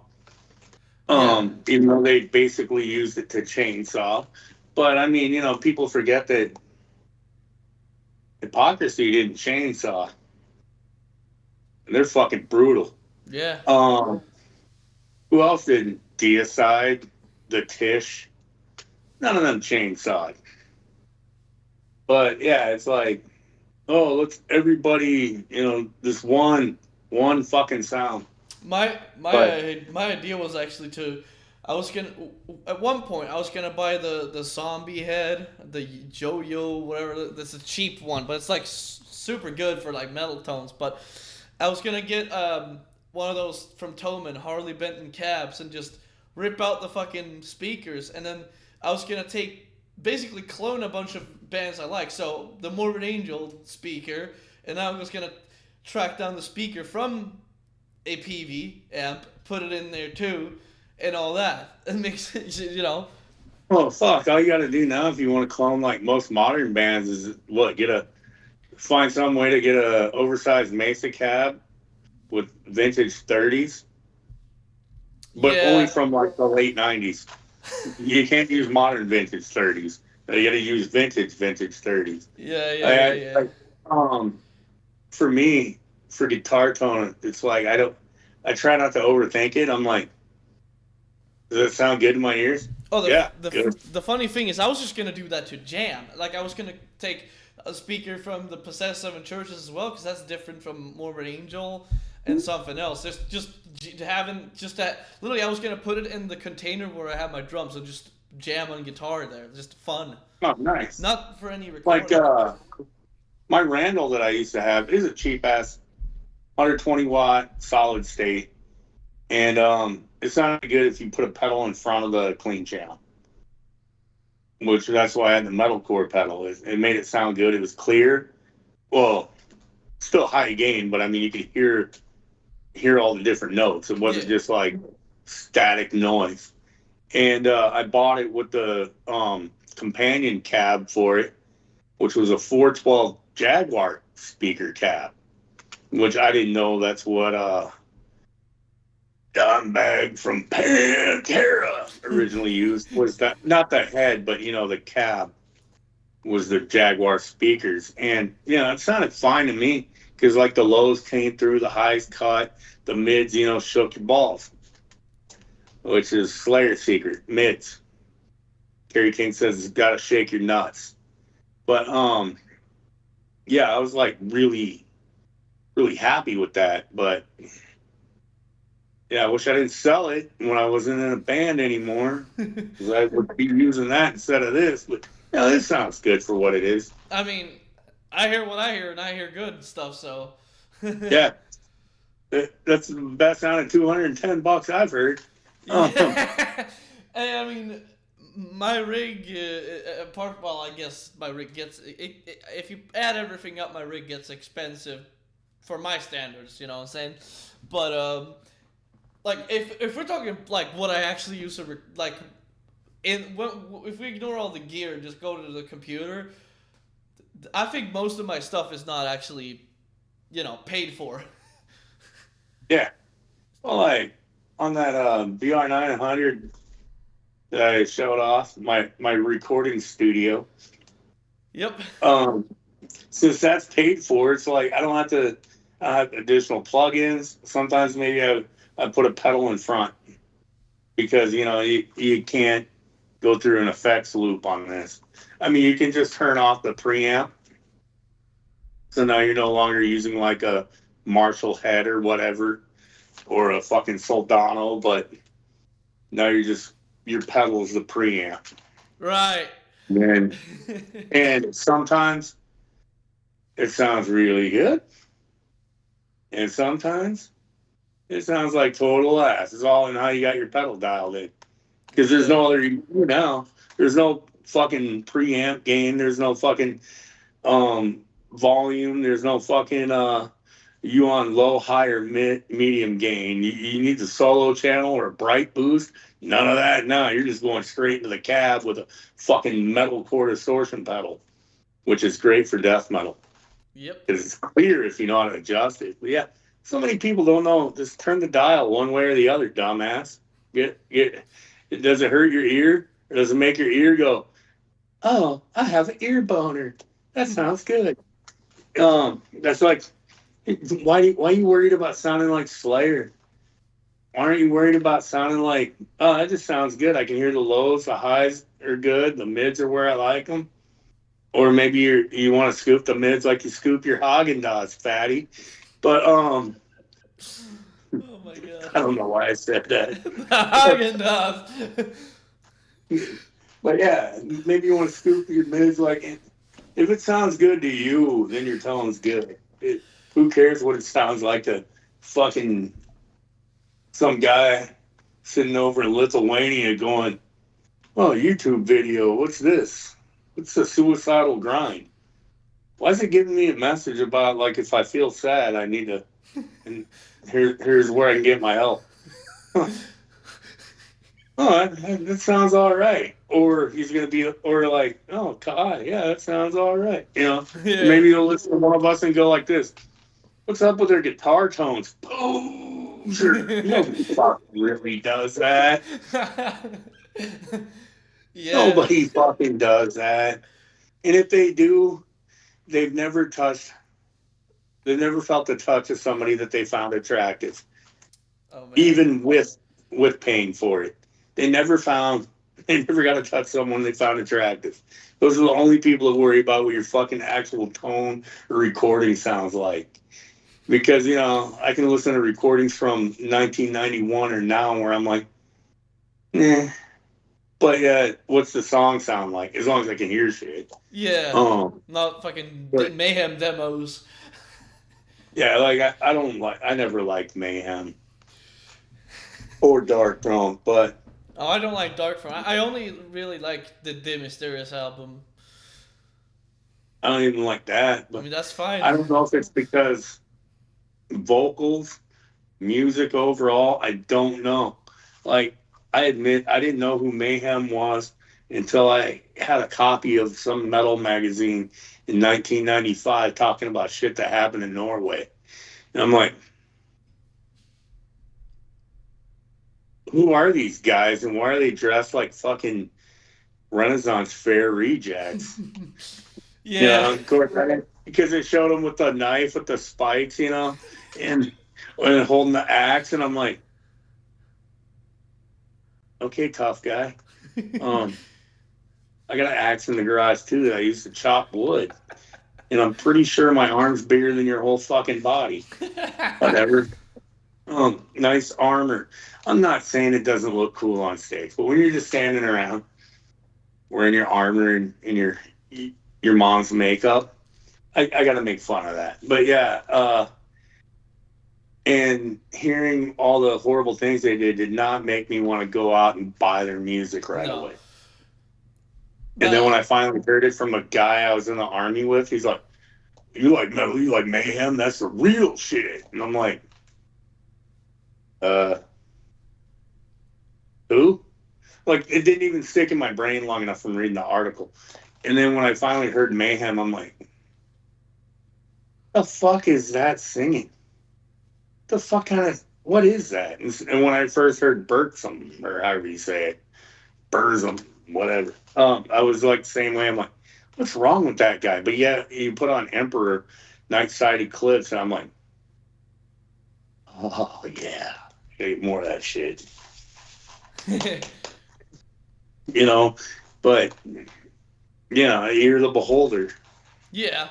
I mean, for me, Mayhem is far from the best black metal. I mean, I can already tell you, Denial of God is literally my favorite black metal band now, and it's because J Dog talked about them recently, and I was like, okay, I'll Yeah, check them out. I think I heard him and was like, oh, it's not bad. But when I Yeah, heard like Last Days of Humanity, I was like, no, no. But when I heard that guy Francisco from the Jamming Out All Badass channel and I heard his band Eat the Decay, I was like, yeah, that's my stuff right there. yeah, Like that's my generation of gore grind, I guess. yeah, It sounds like 1989. Not just worshiping 1989, but it fucking sounds like 1989. yeah. That's fair. Yeah, I don't like when I hear the modern gore grind and shit, and it sounds like the guy's trying to order off a cheese menu, and he's just like brie brie brie brie brie brie brie brie. Oh, I'm like, get the fuck out of here with that fucking shit. but the thing Like is, I first heard that, and it was a total straight up joke from the band Anal Blast. oh yeah, but the thing is, Last Days have been doing that since the early '90s. Yeah, but I mean, it's like that works for those Yeah, guys. Doesn't work for my. yeah, If yeah, you yeah, like yeah. Last Days, you go listen to that shit all fucking day long, No, no, no. and not It's. in my car. I'm If not. I gotta ride in your car and you pick Last Days, fuck. I guess I gotta listen to Last Days. I'll shut up and wait my turn for you to let me listen to my choice in your car. But when you're in my fucking car, unless you're my wife, um, it's up to me, motherfucker. Oh no, I'm not fucking putting on And no Last Last Days in the Days. car. I'm not. I'm not handling the steering wheel, legend jamming the Last Days. But Oh, no, that's more like yeah. Viscera Infest or like I look here and I see I've never checked them out, but I put the sticker on my fucking desk because I got a sticker from when I bought Viscera Infest CD from Japan. The sticker said rectal smegma. I was just, well, that's the funniest band name I've ever heard. Slap that on there. That's up there. I can't think of a funnier one right now, but that's up there. Yeah, It's disgusting. But they get me the. They also gave me the cock and ball torture sticker, which I thought that was that was something that I thought was like, for lack of better explanation, like 2015 and up kiddo terminology, because that's when it kind of became popularized to joke about that stuff. But no, them's from the fucking early 2000s shit, which I only really yeah, listen to one thing actually. I don't care. I'll have bands and stickers that fucking who, I even put the label on there because representing the vendor, with the sticker. well, there's always one rule though. One rule that all must follow.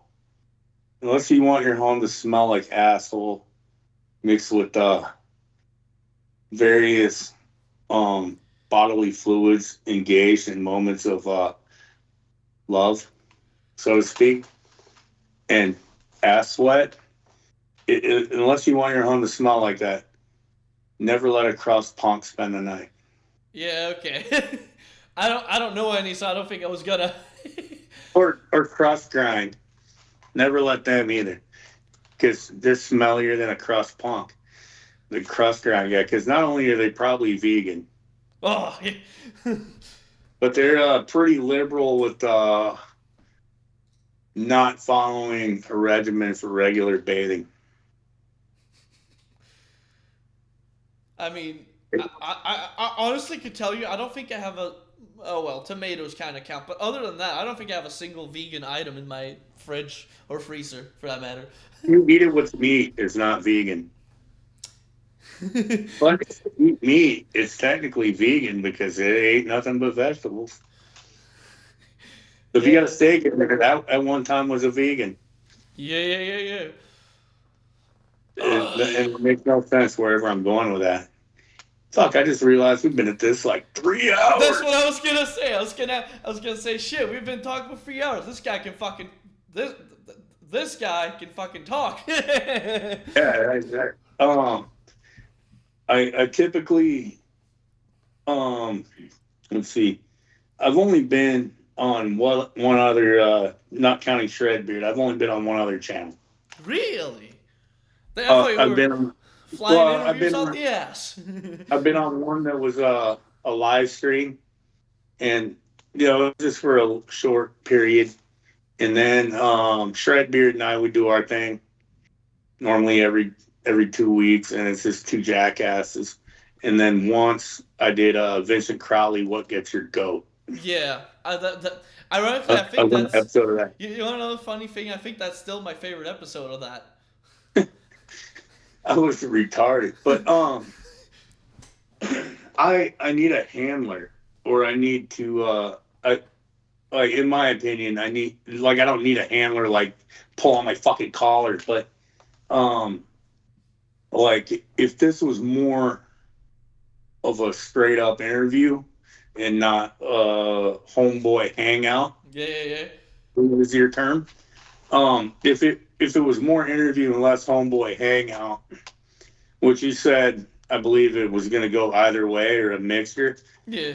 Um, like it, I thoroughly believe if I'm doing an interview, I don't give a fuck if it's live or pre-recorded. Whoever the fuck interviews me, they need to keep me on topic. They need to they need to keep me, focused. Or I need somebody there, like invisible hand come out. Oh, you're talking about this. They asked about your childhood. Oh, yeah. When I was a kid, we had a pineapple plantation around my house. Is that the part? Okay. Yeah, like I totally need a handler. I'm because I can fly off on a tangent, a topic, something that has nothing to do with whatever the fuck, and somehow end up back, and then I'm gone again. And I realize this, but yet it's like I'm a spectator to my own thing. Yeah. Yeah. So I mean, but going on somebody else's channel other than Shredbeards and talking is still a relatively new thing to me. And normally I like make up a reason why I can't. And then, I'm still cordial with the person. And then when I got the email from you, I was flattered. I'm like, well, we talk in the comments. He does a live stream. I say some stupid shit. He responds. We're very friendly back and forth. Yeah, we're like over 20 years apart in age. We got different perspectives, but you know, he's a goofy fucker. I'm a goofy fucker. Um, why not? And dude loves metal. I love metal. We're guitar nerds in different ways, Yeah. but still guitar nerds. So when I got the email this time, I'm like, I'm flattered. Yeah. I mean, I understand. So For me, it's like it was the same with the guy Joe Klampka from Concrete Spew that I shouted out on my channel. He yeah, he was like he was a bigger channel than mine already, and he was like surprised that I was asking him to do like the whole interview. But that's kind of what started this whole thing, and it was also just like the move that started. Like, hey, I moved into a new apartment. I can finally actually do shit on the weekend. You know what I'm saying? yeah. Without But I mean, without worrying about dad's wife being in my neck over fucking chatting with the buds, you know? yeah, like I tend to not really like to do these type of things because, like, if my kids are home, Yeah. because I don't really have a spot to do it Mm-hmm. because, like, So we're in my jam studio slash my recording studio slash my dining room. So, like, if somebody wants to sit at the dining room table, they're kind of fucked at the moment, or we're gonna hear some fucking somebody slurping their fucking noodles up and going like, it's a fucking dining room. What do you expect? This ain't a fucking TV studio, old man. You know, yeah. and which I should expect that. And then, like, yeah, so I gotta make sure that it works with everybody else in the house. And, I have my shit angled so that way my wife needs to go from wherever she's at in the house to the kitchen. She doesn't want to be on camera. So, and then if she wants to make some noise or whatever, it's like, well, yeah, I guess I got to deal with that. It's not like, It's the way she goes. like life in my house doesn't stop just because my old ass is going to talk on a fucking phone Yeah. to another person. And, sometimes I stream from, with a background and I might be sitting in my own service truck. So that way I'm not bothering anybody in my home. They can go do whatever they want because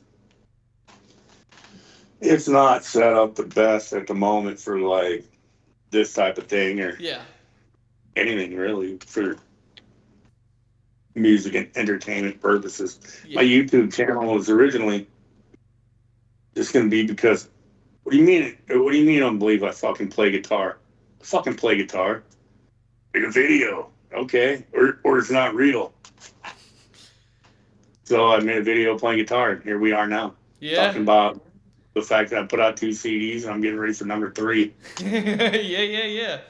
And I mean, it seems to. Yeah, I mean, it's interesting to see this because you wouldn't expect this in the older ages, but hey, it seems to be actually getting better as well in Yeah. terms of like improvement from even just songwriting, even. Well, like I know I said this before, whether I typed it or whether I said it in a Paul and Trevor dumbassery thing. I'm only writing what I want to hear. Like whatever song I do is what I wanted to hear. And if you like hearing it, I guess I did good. Yeah. If you and this guy both like hearing it, yeah, I did good. If you can sit there and tell me I can't pronounce the song, but it's number whatever on Tales or it's Battle of the one that starts with K on Conquer King. Yeah. Oh, Battle of Kapanavai. Yeah. What did you sneeze? No. Then it's like, wow, I did really good. This person tells me to actually listen to it regularly like they do their other bands that they love. So Yeah. that's when it's like, wow, that's awesome. Like, it's not about the money. Because if it was about the money, I'd be probably 100 pounds lighter, and my clothes would be all like this. I wouldn't have my own shirt. Well, maybe, but that'd be it. It'd be like eye pants, Guy Bling. and I'd be living out of a can of beans. But no, it's cool. And then when somebody's like, "Hey, I want you on my channel because you seem interesting enough to talk to," it's like, well, I don't know where you get that idea, but all right. Well, that is the general idea, actually. I'm a jackass.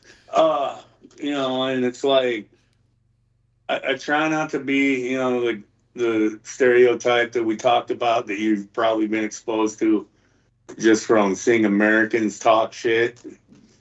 I try not to be the guy that's standing outside my front yard with a rake going, "Get off my lawn." I'm trying not to be that guy. Yeah. And it's like if a guy comes to me and they're like, "I love Slipknot. Can you play Slipknot?"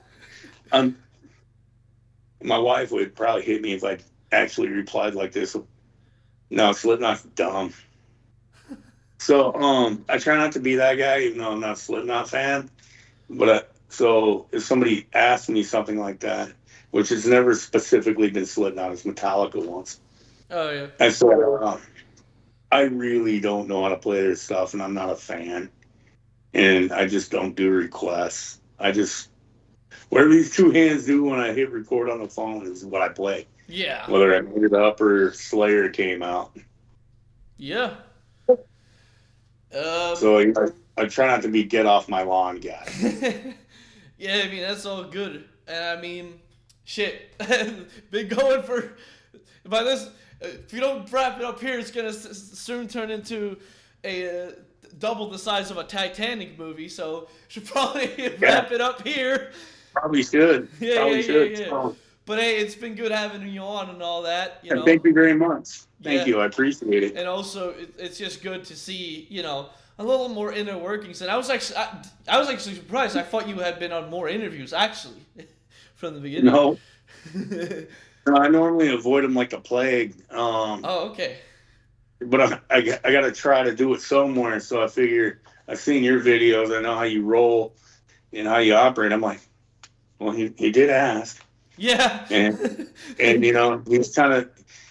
he's like a younger nut job that's all over the place, and an old nut job that's all over the place. So Well, I'm probably gonna be the same 20 years from now. So. yeah, I think 20 years ago I was more like, because I got to uphold that image. Yeah, yeah, And yeah. now I'm like, Well, I'm 48. it was a good one, but we shall end it here. And thanks for watching, anyone who watched this video this far. Maybe LaPollock did.